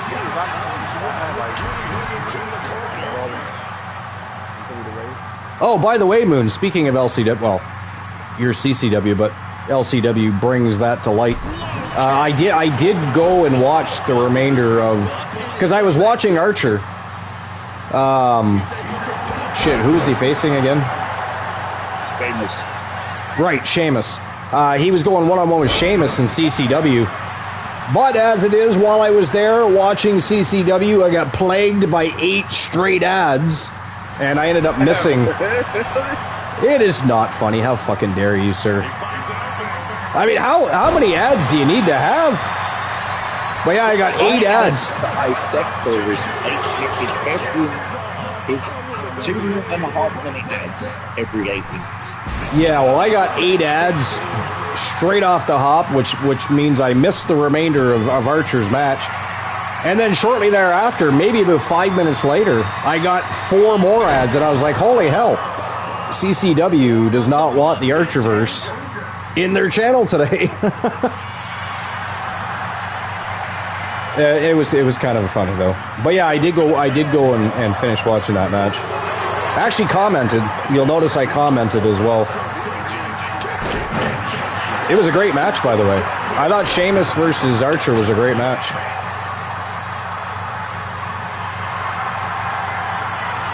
Speaking of Archer, finally getting something going here against Cruz Montana. Again, I don't know if he came in with too much of a chip on his shoulder here today, but Cruz Montana has been having his way with the one Elijah Archer in this matchup. Every time Archer looks like he's ready to turn the tides, Cruz Montana shuts it down. Man, oh man. Oh, big back body drop. And Archer's woes continue. Big boot to the head. Now they're taking it outside the ring, and Cruz Montana continues to go to work on Elijah Archer. Oh, reversal by Archer. Some big elbows to the face of Cruz Montana. Looks like Archer's going to try and remove his forehead here with some big headbutts from Archer.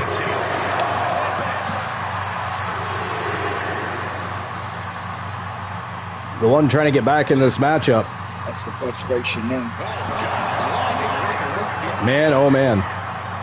Oh, he whips Archer right into the barricade. So far, Cruz Montana having a great match against the one Elijah Archer. We got a 7 count going here. Montana's not going to be happy with a count out victory though. Out to the... Oh! Archer got up, and Cruz Montana took him right back down. Good God. Archer's going to have to pull out an AKO to win this one. He's going to have to pull out an AKO to win this one. Oh! Cruz Montana just ate the ring post. Archer trying to psych himself up a little bit here. Trying to get his head back in the game. Get things rolling on his side of things here. But I got to tell you, Cruz Montana's looked really good so far.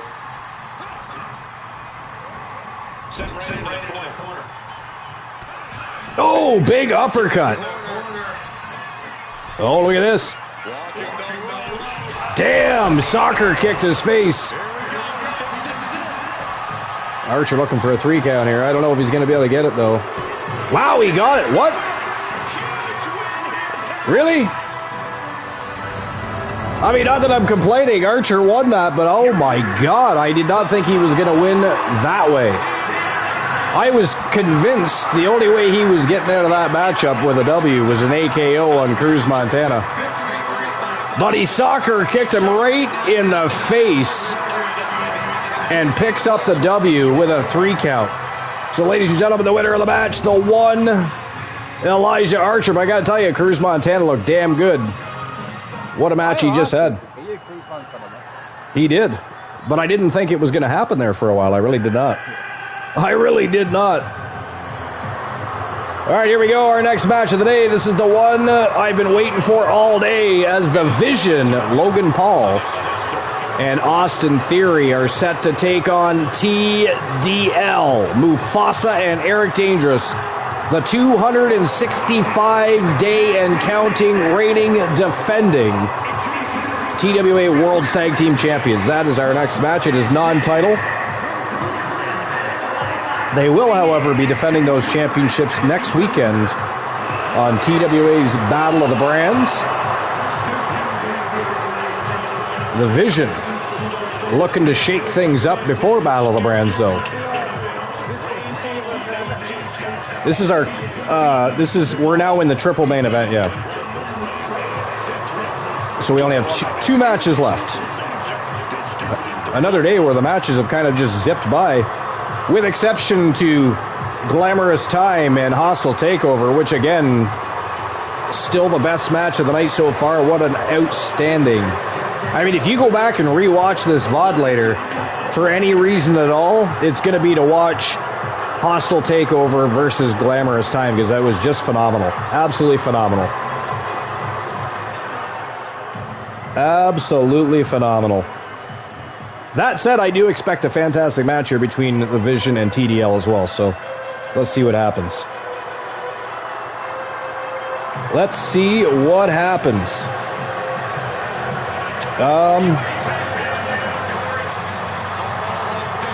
Here comes Austin Theory, the partner in crime of Logan Paul. It's kind of weird that they're coming out separately.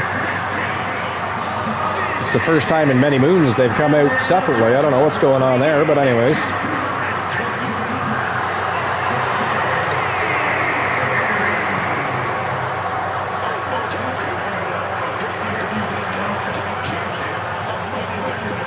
Moon, you saw the Glamorous Time matchup, did you not? You were here for that, yeah?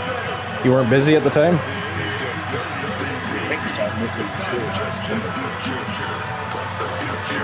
It was they fought Hostile Takeover. I think it was our second match. Was it not? It might have been our second match of the day here. Let me have a quick look here.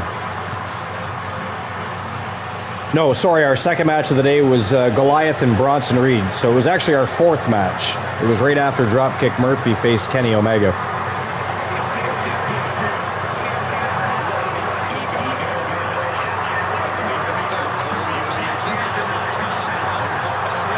But here we are, triple threat main event time. Not triple threat, triple main event time. Good Lord. I keep getting things in my head and I'm saying them before I think about it. Like calling Tiffany Stratton Tiffany Stratus. Like, what in the blue hell? I don't know what the hell I was thinking there. It is funny, though. And to be fair, I was also talking about Trish Stratus earlier in the show. And there they are. representing Team Mufasa HCC and Team Galaxy Phantom. They are the TWA World's Tag Team Champions and have been for 265 days as of today. And of course, Mufasa is also the TWA Underground Submission Champion. They are TDL, the very best tag team in TWA history. And I'm not even going to, even if Boss Apollo strolls in right now, I refuse to entertain his thoughts that the Public Enemy might be better than TDL. You want to be better than TDL? Beat them, because nobody's been able to beat them thus far. It's been a long time since they've lost a match, and even longer since they've lost Tag Team Championship Gold. So...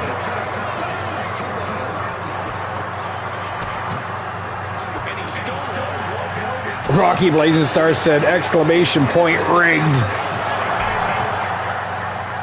You know what's funny is I actually thought we had a command for that. Let me try it. Let me give it a go. Strange. I was sure we had... Let me just look.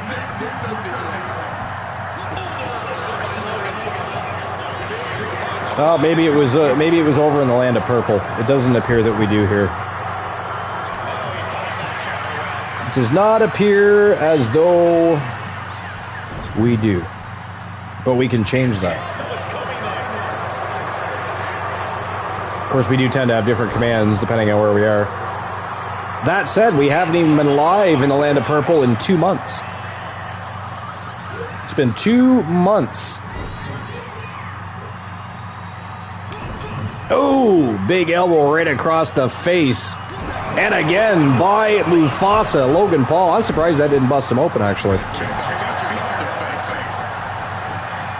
Yeah, I'm still trying to figure out why one of our commands is not working. It said something about the quotation marks, but I'm not seeing anything wrong with any of our quotation marks.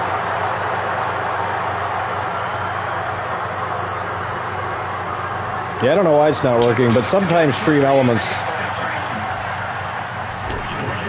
doesn't act accordingly with certain commands. I don't know why that is. And that's, of course, our exclamation point watch command, which keeps telling me there's something wrong with parameters.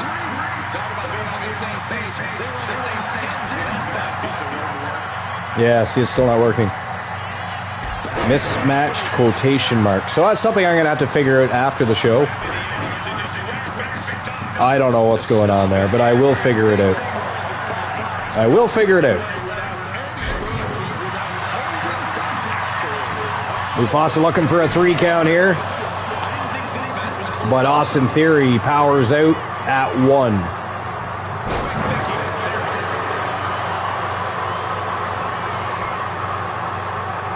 I'll tell you, Jessica Carr's got her hands full in this matchup. And if I were her, if things get any uglier than normal, she should probably get the hell out of the ring. Get out of Dodge. Hell, I wouldn't think that a male referee even between these two villainous tag teams should get in the way of either of those crazy bastards.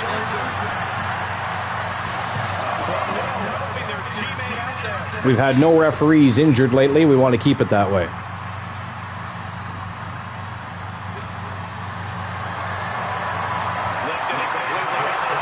Oh! Nice move by Mufasa. Austin Theory taking a little bit of a break outside the ring. Eric Dangerous tags in. Doesn't seem too interested in chasing Austin Theory, however. Austin Theory, he just waited patiently for Theory to get back in there, and off to work he goes. Big elbow to the face, though, by Theory.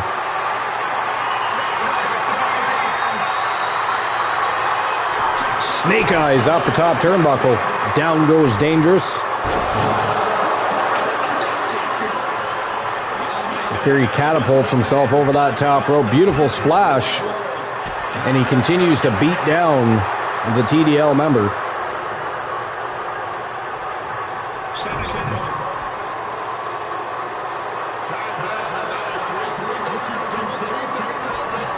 Little double team action here by Logan and Austin Theory. Big back body drop to Eric Dangerous. And out is Logan Paul. Looking to pick up the pace and end the evening for TDL by defeating Eric Dangerous.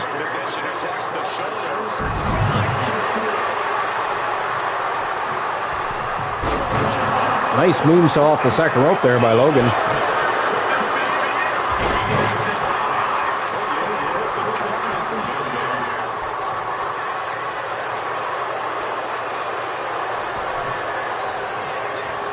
Mufasa looking a little concerned there, wants to get tagged back in, but unfortunately Eric Dangerous in no position at the moment anyways to get that tag.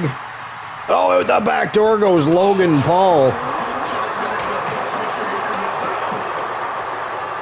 Nice reversal by Eric Dangerous.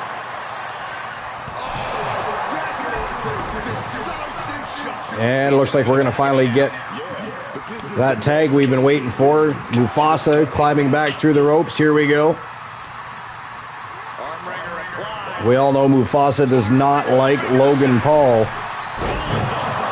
So he was probably very excited to get in that ring with Logan.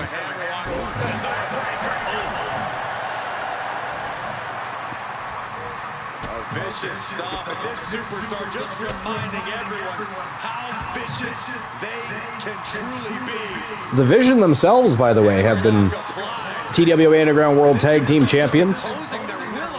They too would love to strap gold back around their waist, but again, yeah, no, it's been very good so far. Very good so far. They've got big shoes to fill. Because Glamorous Time and Hostile Takeover was just that damn good. But so far, so good between these two villainous tag teams.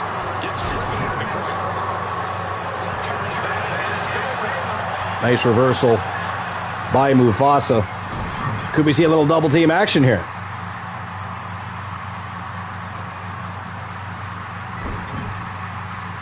Oh, look at this. Mufasa going to toss him right into the ring. Oh, shoulder first goes Logan Paul.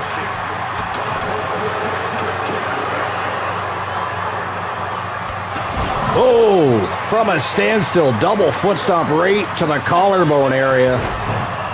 Gets a 1 count, but Austin Theory is right there to break up the pinfall. In off the tag.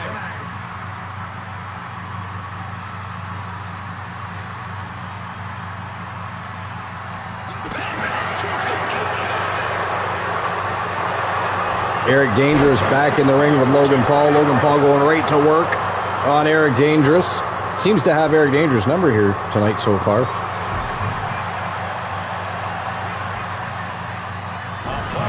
Look at that. A reversal by Paul.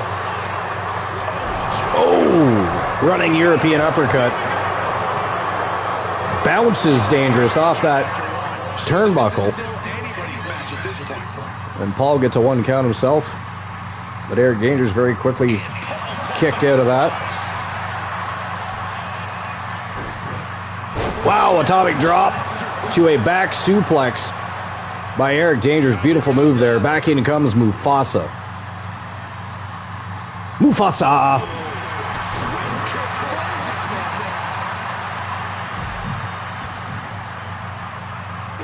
Team Denforcer apparently still unable to find the chat room to come in and mingle with all us beautiful folk here watching the show live. Again, I think it's all lies. Drinking some of Grandpa's medicine, watching that anime porn is just, it's a higher on the list of priorities for Team Denforcer than is joining the chat room and acknowledge all you wonderful followers and fans of TWA. One day he'll have to answer to you. One day. Mufasa covers up Logan Paul here. Wow, that is it. That is all. Ladies and gentlemen, the winner of the tag team matchup representing Team Mufasa HCC and Team Galaxy Phantom. It is Mufasa and Eric Dangerous. They are TDL. And they've done it again. Another win in the win column for TDL. Now they will head straight to Battle of the Brands to defend those championship belts. Wow.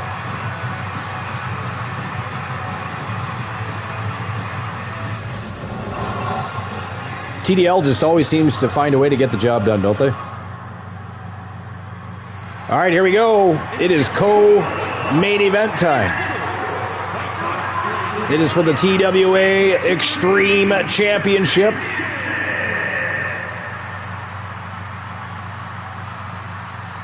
Jey Uso. Main event Jey Uso. Taking on the Lone Wolf Rex.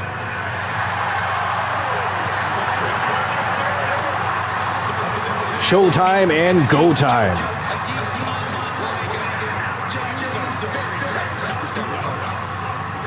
I believe this is a dumpster match. I think. I believe it is a dumpster match.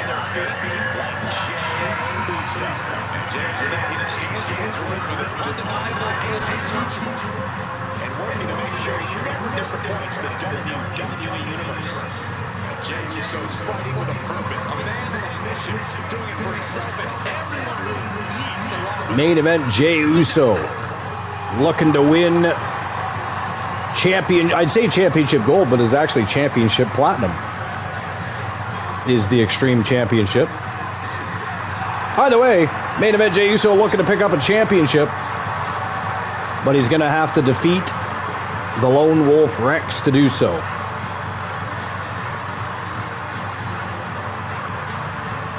Another outstanding member of the roster, absolutely has shined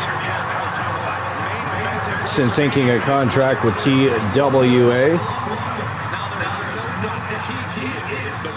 Matter of fact, the Lone Wolf Rex, also the reigning defending TWA World's Heavyweight Champion.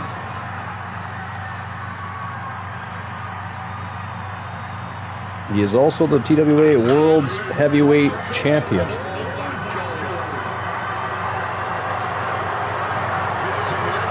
The Lone Wolf Rex. Of course, when he won the championship, he was still going by the Anomaly Rex. But he is now the Lone Wolf. Until recently was a Triple Crown champion, made his way into the Hall of Legendary Accomplishments. He is now able to challenge for the TWA Legends Championship. Has yet to do so, but I do know that it is on his list of things to do. It is on his bucket list. It is on his agenda to challenge for that championship, which, you know, right now is currently held by Zach Payne.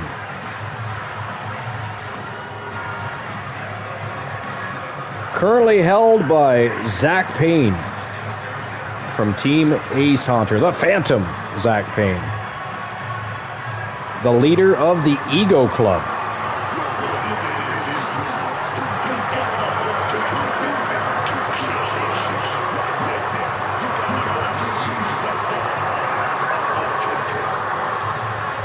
Here we go. Championship is officially on the line here.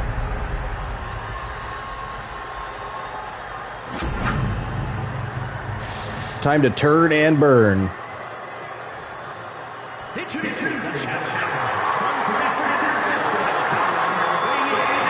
Maybe I'm wrong. I thought it was supposed to be a dumpster match here.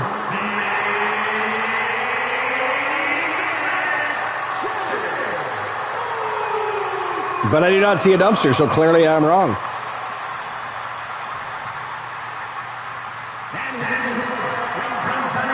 Clearly I am wrong.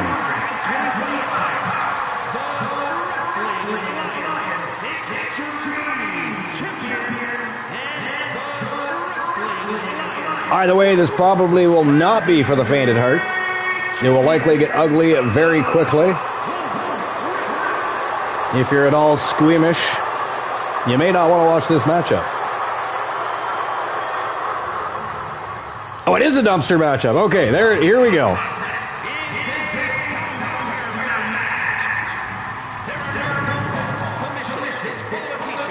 Oh, you think? Thanks for the info. Who would have ever guessed that there were no pinfall, submissions, disqualifications, or countouts in a dumpster match?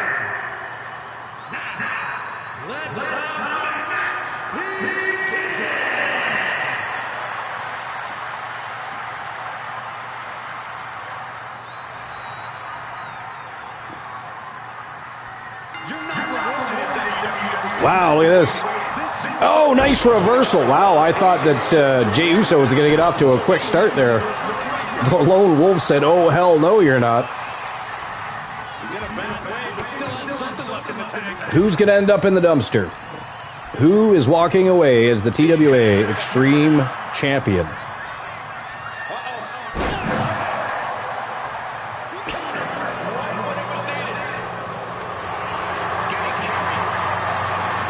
Oh, threw him right on top of the dumpster, he did.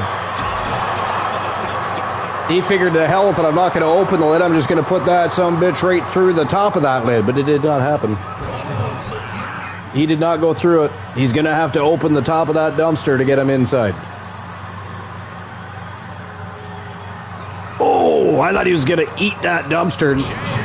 And it was the champion that actually ate the back of the dumpster, not Jey Uso. Nice reversal by main event Jey Uso. Punched him right in the back of the head. I mean, I'm not usually a big fan of that, but it is a dumpster match. There are no disqualifications, no rules, no pinfalls, no submissions, so anything goes. It is what it is. But blows to the back of the head can cause concussions, which can cause superstars to be on the injured reserve list, if you will. We don't ever want to see that, but it does happen. It does definitely happen.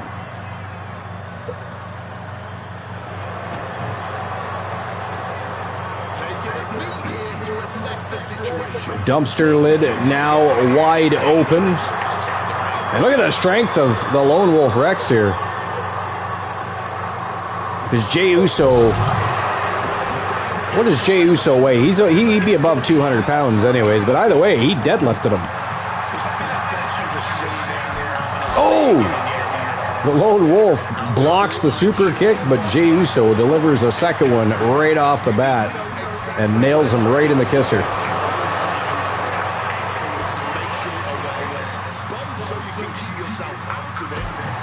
I believe our main event today is actually a 2 out of 3 falls matchup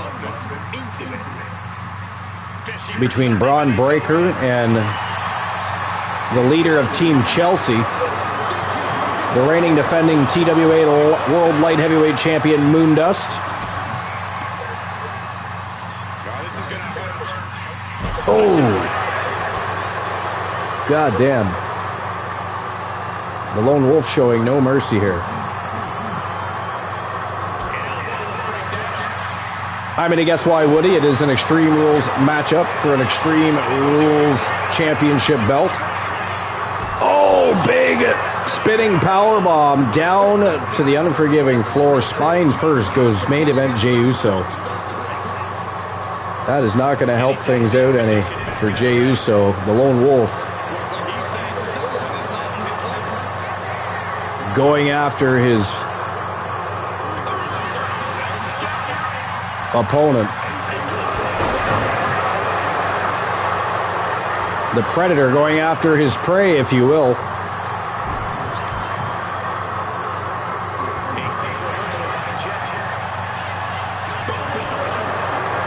Oh, looks like we're going to trade blows here. I mean, personally, if I'm Jey Uso, I am not trading blows with the Lone Wolf Rex. No, not a great idea. Especially considering, you know, it's been a fairly back and forth match already. And you can tell Jey Uso is already starting to run out of gas, and the Lone Wolf Rex has a gas tank that lasts for miles and miles.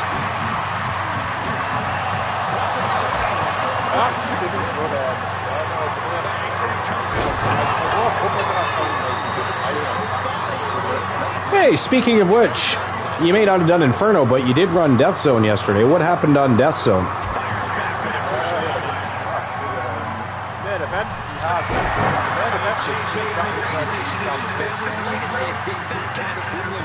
And how did that go?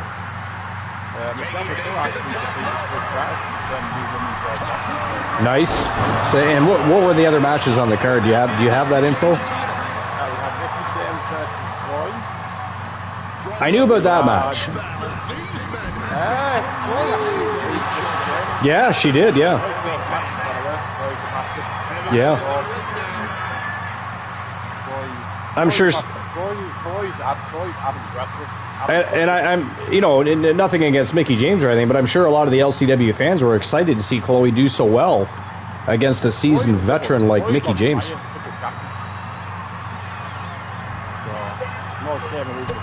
Absolutely not. I mean, and even vice versa. There'd be no shame in losing to Mickie James either.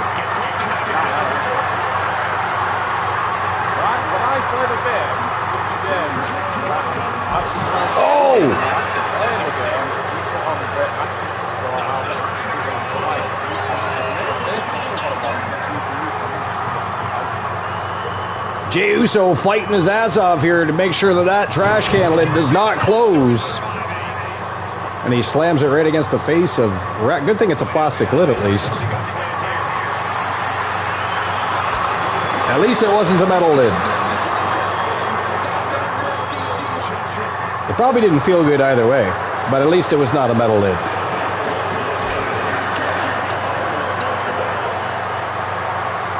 By the way, Luke, what do you think of Team Denforcer's excuse about not being able to find the chat room for our live show? I mean, he claims he cannot find the chat room. He doesn't know where to engage our... I know. I mean, as soon as you click onto the show, there should be an option to chat. It even says chat as whoever you are.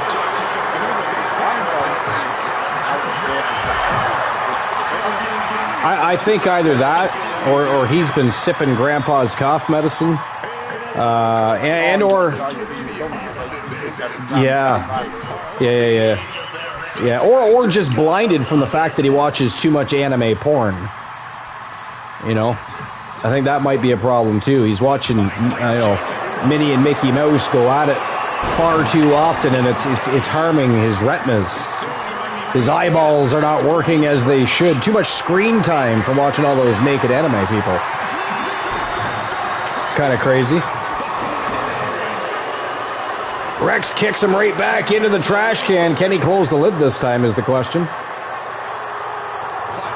Jay sits right up. Oh!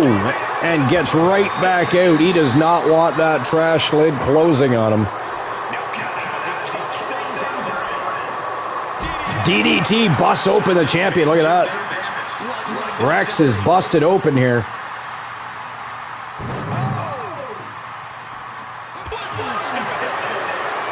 I thought Jey Uso was going to throw Rex into that trash can, but Rex immediately started his... Oh, look at this. Look at this. Oh, he's going out the back door.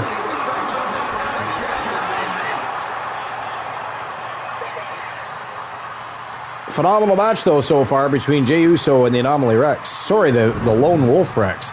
It's still tempting to call it. He went by the Anomaly for so long. But he is officially the Lone Wolf. The Lone Wolf is now in the trash can, I think, for the first time. Unless I missed it when I was catching up on the chat room. But he got right back out. He did not spend much time inside the Trash Can Hotel.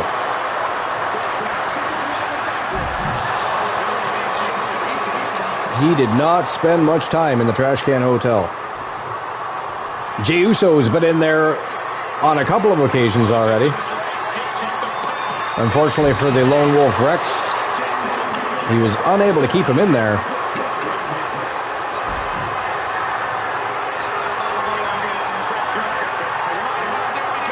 Oh, look at this. Rex with a last ride. I mean, now might be a perfect opportunity to try to get him back in that trash can, but I guess he wants to rip his limbs off before he sets him in that trash can again.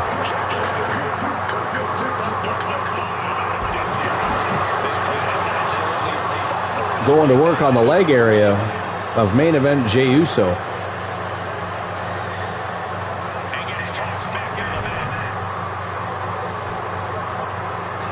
Oh, we're finally back in the ring.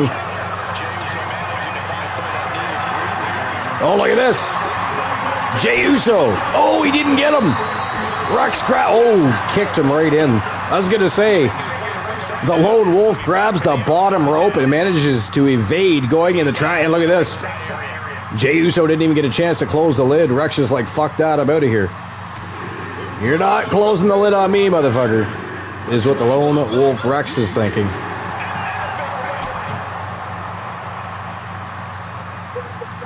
I'm not sure who the crowd's more behind right now, Jey Uso or the Lone Wolf Rex.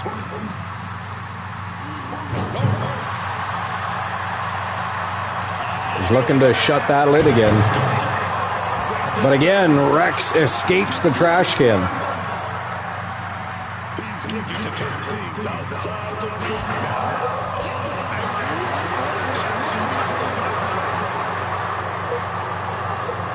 Wow, just missed that steel chair. Pretty sure he was looking to throw Jey Uso spine first onto that chair, but it did not work out in his favor. Wow, he speared him out of nowhere.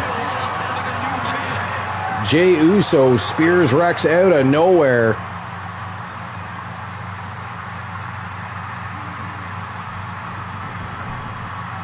Uso taking the match back inside the squared circle.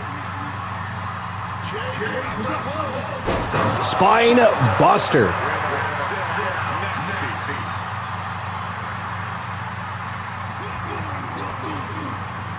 Rex fighting back immediately. He knew what was coming next. Jey Uso was going to try and throw him into that trash can. Oh, fuck. Rex missed. The spine area of Jey Uso slammed off the edge of the trash can, but he ended up landing onto the unforgiving floor. Talk about insult to injury there. Did you see that? Like, how did he miss the fucking trash can? He didn't miss that time. He did not miss it that time, and he got it.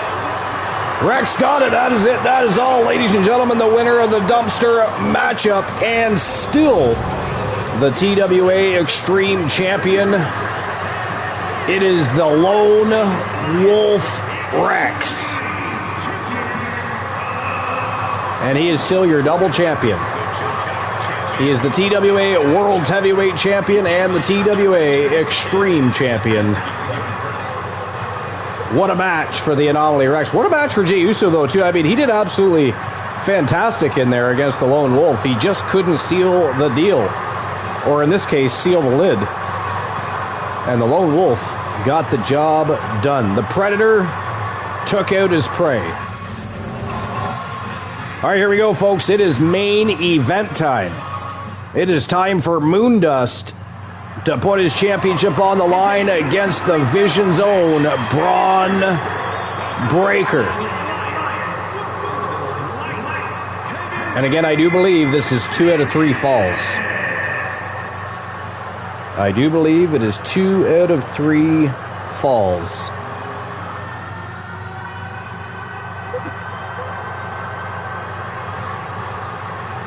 Here comes the opponent. Again, Braun Breaker's been cutting weight all day long to cut down from 250 pounds to 225 pounds to challenge Moondust, who, by the way, Moondust is a 205er.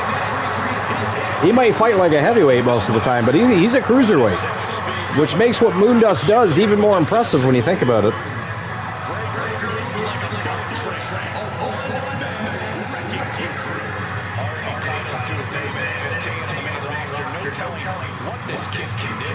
the badass Braun Breaker. Looking to win some gold, this time in singles competition.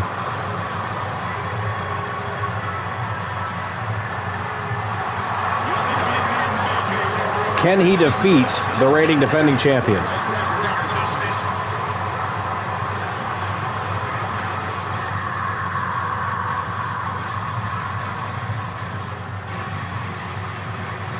Braun Breaker looking angry as usual, focused, ready to roll. We're just waiting on the champion.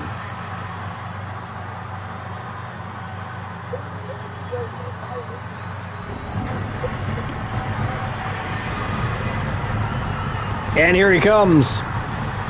He's the reigning defending TWA World Light Heavyweight Champion representing Team Moonraider 25.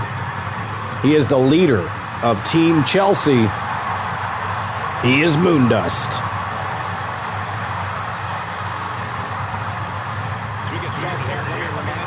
Le Champion has arrived.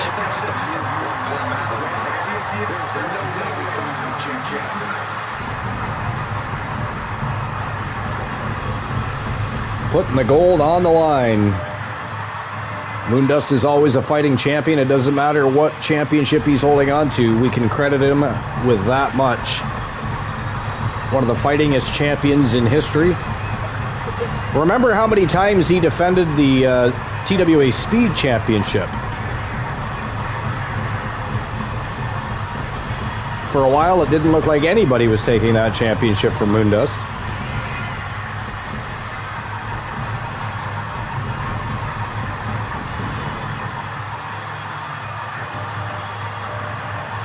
Even more impressive that he's putting his championship on the line this close to the Battle of the Brands stream preview.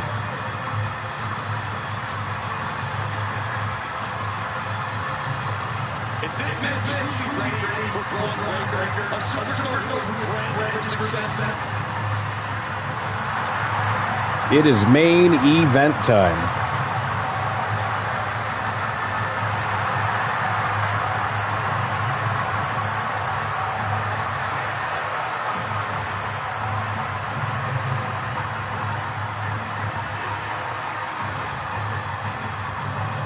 Can Moondust retain the gold? Or is Braun Breaker going to take a bite out of Moondust and take his gold home with him?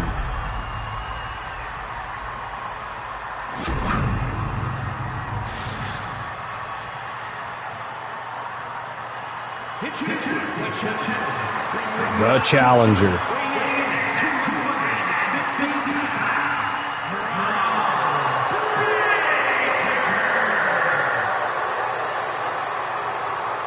All right, Luke, what do you think? Braun Breaker or Moondust? Who are you taking? I mean, I'd ask Moonraider, but if he was to actually select Braun Breaker, I think his team would be just a little upset with that decision. I don't think he's going to do that, so really not important to ask Moonraider at this point. Anybody else in the chat room? I don't know what your thought process is, but what are your thoughts on Moondust versus Braun Breaker? Who's winning the matchup? If you were to throw down a bet right now, who would you place it on? Who would you place it on?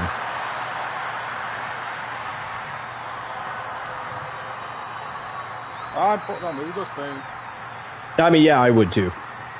I would too. I mean, Braun Breaker is definitely... Oh! Flew right across the friggin' ring with a shoulder tackle. Right off the hop did Braun Breaker.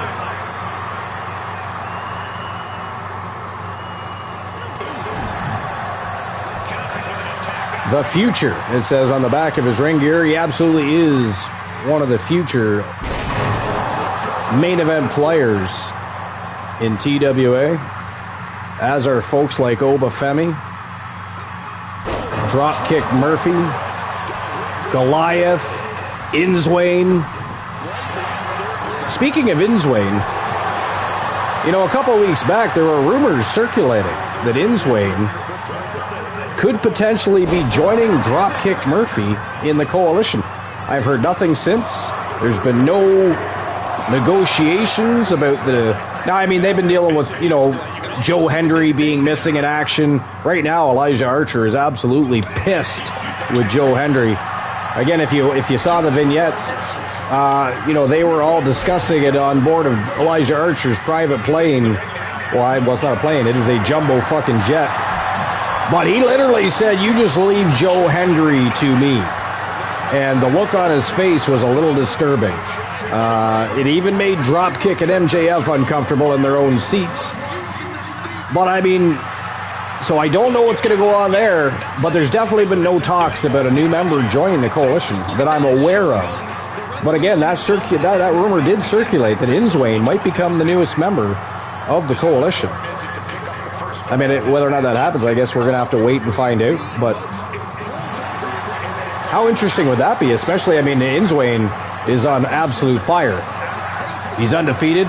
He is a champion, and he would definitely be a great addition to the Coalition. Even Goliath picked up another big W here today. There's another future player. An outstanding victory over Big Bronson Reed. 2 count only. Again, I do believe this is a 2 out of 3 falls. Whoa! Again, Braun Breaker flying through the air and taking out Moondust with that big shoulder. But Moondust right back on the attack here. The champion not settling for anything less than a good old-fashioned brawl.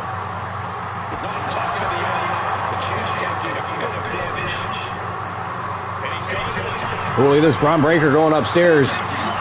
Oh, he landed on the steps. I think he slipped. He went to launch himself off the top turnbuckle and slipped. And looked like he landed a little strangely there on the steps. I don't know if he hurt himself. But it certainly looked like... he might have. If you watch him slip off that turnbuckle, land on the steps, it looked like his leg turned a little strangely. It did not look like it was very comfortable. Ooh, big elbow right to the side of the head of the champion. Oh, look at that.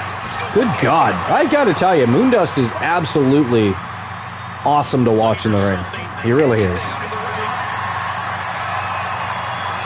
Oh, he's got Janice. Oh, not anymore he doesn't. Braun Breaker just speared him right out of his boots. 2 count only, though.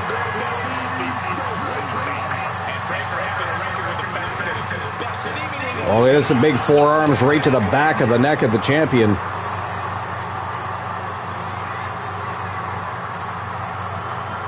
Reversal by the champion. His face paint is coming right off his face here. That's how crazy this match has been so far. I do still think the best match of the night, though. I don't know if anybody else agrees with me. I think the best match of the night, still Glamorous Time and the Hostile Takeover. What a fucking match that was. That could have gone either way. Could have gone either way. I'd like to see them run that back. That's how good it was. Again, if you go back and watch the VOD later, if you missed any match, you go back and watch the VOD, you definitely want to pay attention to that match. What a phenomenal match it was.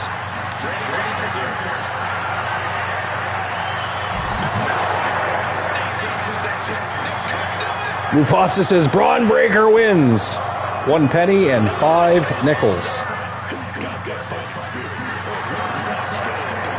1 penny and 5 nickels, says Mufasa.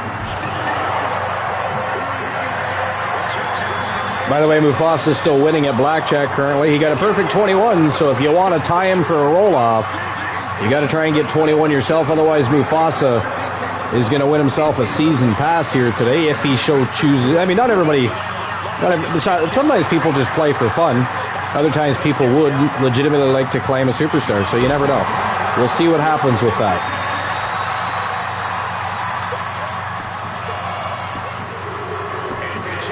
And it is 1-0 for the champion.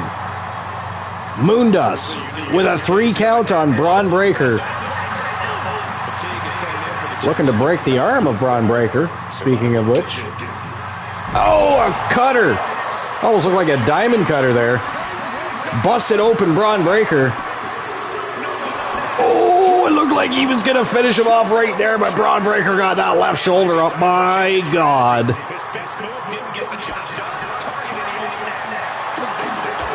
Big lariat from the badass. But Moondust just continues to keep coming. And I mean, anything Braun Breaker does, Moondust just basically overturns everything.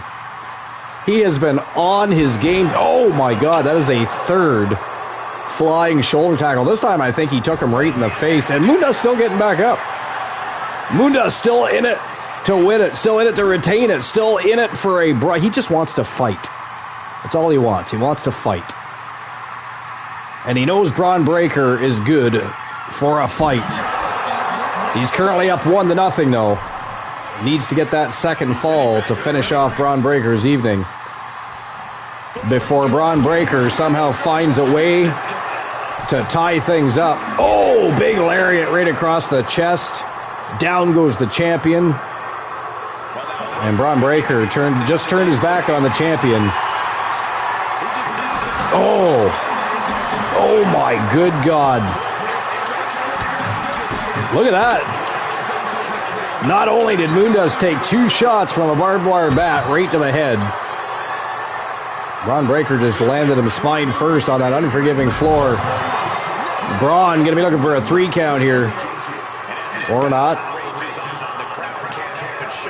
I mean, does he understand that he actually has to pin Moondust to pick up a fall to tie things up here? Or is, you know...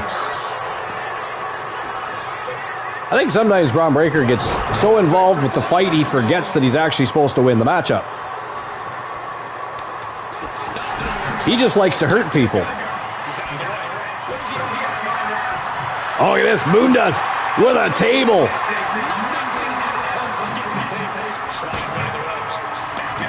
Nice evasion by the champion. What happened there? Something happened to the left leg of Moondust there. I didn't see what happened though. I just saw him grab that left thigh. Oh my God. I knew that was a mistake to trade blows like that with Braun Breaker. Moondust is phenomenal, but Braun Breaker is a powerhouse. It does not matter that he cut weight today, because let's be honest, he was probably almost right back to 250 pounds before the match started. All he had to do was make weight to make the matchup. It is 1-1. It is 1-1. 1 count only there. Moondust kicks out.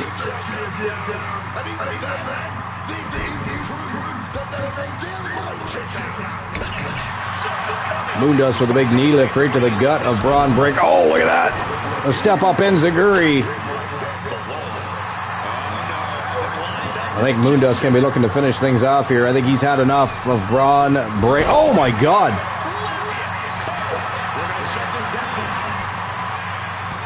That was like a 450 lariat almost. And that is it. That is all, ladies and gentlemen. The winner of the best 2 out of 3 falls matchup, and still your TWA World Light Heavyweight Champion, representing Team Moon Raider 25, and of course he is the leader of Team Chelsea. It is Moondust. And he is going home with his gold. What a match between Braun Breaker and Moondust. Wow. And as great as that match was, guys, I still got to tell you, I still think Glamorous Time and Hostile Takeover stole the show tonight. I think so too. I'm not even just saying after the Yeah, but I think you're right, though. I think you're right. I said it right from the time the match, from bell to bell. It was just a phenomenal matchup. Okay, well, that's it. That is all for the final Wrestle Wars Genesis before next weekend's TWA's Battle of the Brands. 12 matches of pure fire. It is going to be a thrill ride, a spectacle. You are definitely not going to want to miss that one. You don't want to miss any show we do. I mean, we tend to raise the bar and up the game every single show, and Battle of the Brands will be no different. But let's have a little look-see and see what went down today. Alexis James picked up a big win over the TWA contract case holder, Jade Cargill, in our first match of the day. Goliath with a huge victory and remaining undefeated as he defeats Big Bronson Reed. Dropkick Murphy also picks up a big W today. Another great match today. Not as great as the women's tag team matchup, but it was another great match for Dropkick Murphy as he took the W over one of the greatest superstars ever in Kenny Omega. Roxy Riot and Sky Sin Hostile Takeover took on Blake Monroe and Tiffany Stratton. They are glamorous time. What a phenomenal matchup. Again, pay no never mind to the win and loss, because it was worth watching, even if you already know who won. What an amazing, amazing match they had. I would love to see them run that back again. But Glamorous Time did pick up the W. Hank and Tank shocked everybody by beating Chaos today. Took out BLK and Jack Stone. The one Elijah Archer. That was a bit of another shocker, because I got to tell you, I thought Cruz Montana was going to actually win that matchup. Elijah Archer's had a lot on his mind, a lot on his plate. I think he came in with too much of a chip on his shoulder. I think he underestimated Cruz Montana, because Cruz Montana started opening a can of whoop ass from the opening bell, but Elijah Archer was able to persevere and was able to defeat the newcomer Cruz Montana and pick up a W. So a very good day for the Coalition as far as that goes. Up next, it was Eric Dangerous and Mufasa taking on Logan Paul and Austin Theory as TDL and the Vision locked horns. But as usual, I'm sure you could have guessed, and I'm sure you would have placed a bet if you could have. TDL with another big W. Up next, main event, Jey Uso and the Lone Wolf Rex had an outstanding dumpster matchup for the TWA Extreme Championship, but it was the Lone Wolf Rex that took out main event Jey Uso. The Predator took out the Prey and retained his Platinum Championship. He is going home, still your double champion, because he is also the reigning defending TWA World's Heavyweight Champion. Last but not least, Braun Breaker, another member of the Vision, taking on the reigning defending TWA World Light Heavyweight Champion Moondust. And it was a great main event, but it was Moondust that picked up the big W, 2-1, and defeated Braun Breaker to keep his gold and go home to Team Chelsea with that belt still strapped around his waist. So another great show in the books. And of course, again, next weekend is TWA's Battle of the Brands. You definitely want to stay tuned and pay attention to that show, because it is going to be a thrill ride, a spectacle, a gargantuan of a show, if you will, as we have 12 solid matches of pure fire, championship matches all day long. Actually, there's only going to be 11 championship matches, because our Spotlight rivalry matchup is going to be the Nexus versus the Public Enemy. They've been at each other's throats for months, and it's going to come to head at Battle of the Brands as they have a 4-on-4 elimination matchup. No rules in that matchup. No DQs, no countouts. They're going to have to beat the holy hell out of one another, and going to have to defeat all 4 members to do so. But what a match it's going to be. Just one of many great matchups you're going to see at Battle of the Brands. But that is it. That is all for episode number 725. I hope everybody enjoyed the show as usual. I hope you enjoy night 2 of SummerSlam. If you were watching this instead of SummerSlam and now you're going to watch it, I hope you enjoy it. Night 1 was, it wasn't terrible. Night 1 wasn't terrible. I do expect it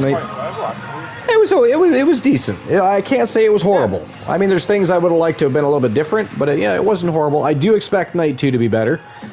But that said, enjoy the show. But it's that time of day. You do not have to go home. But guys, what is it that they do have to do?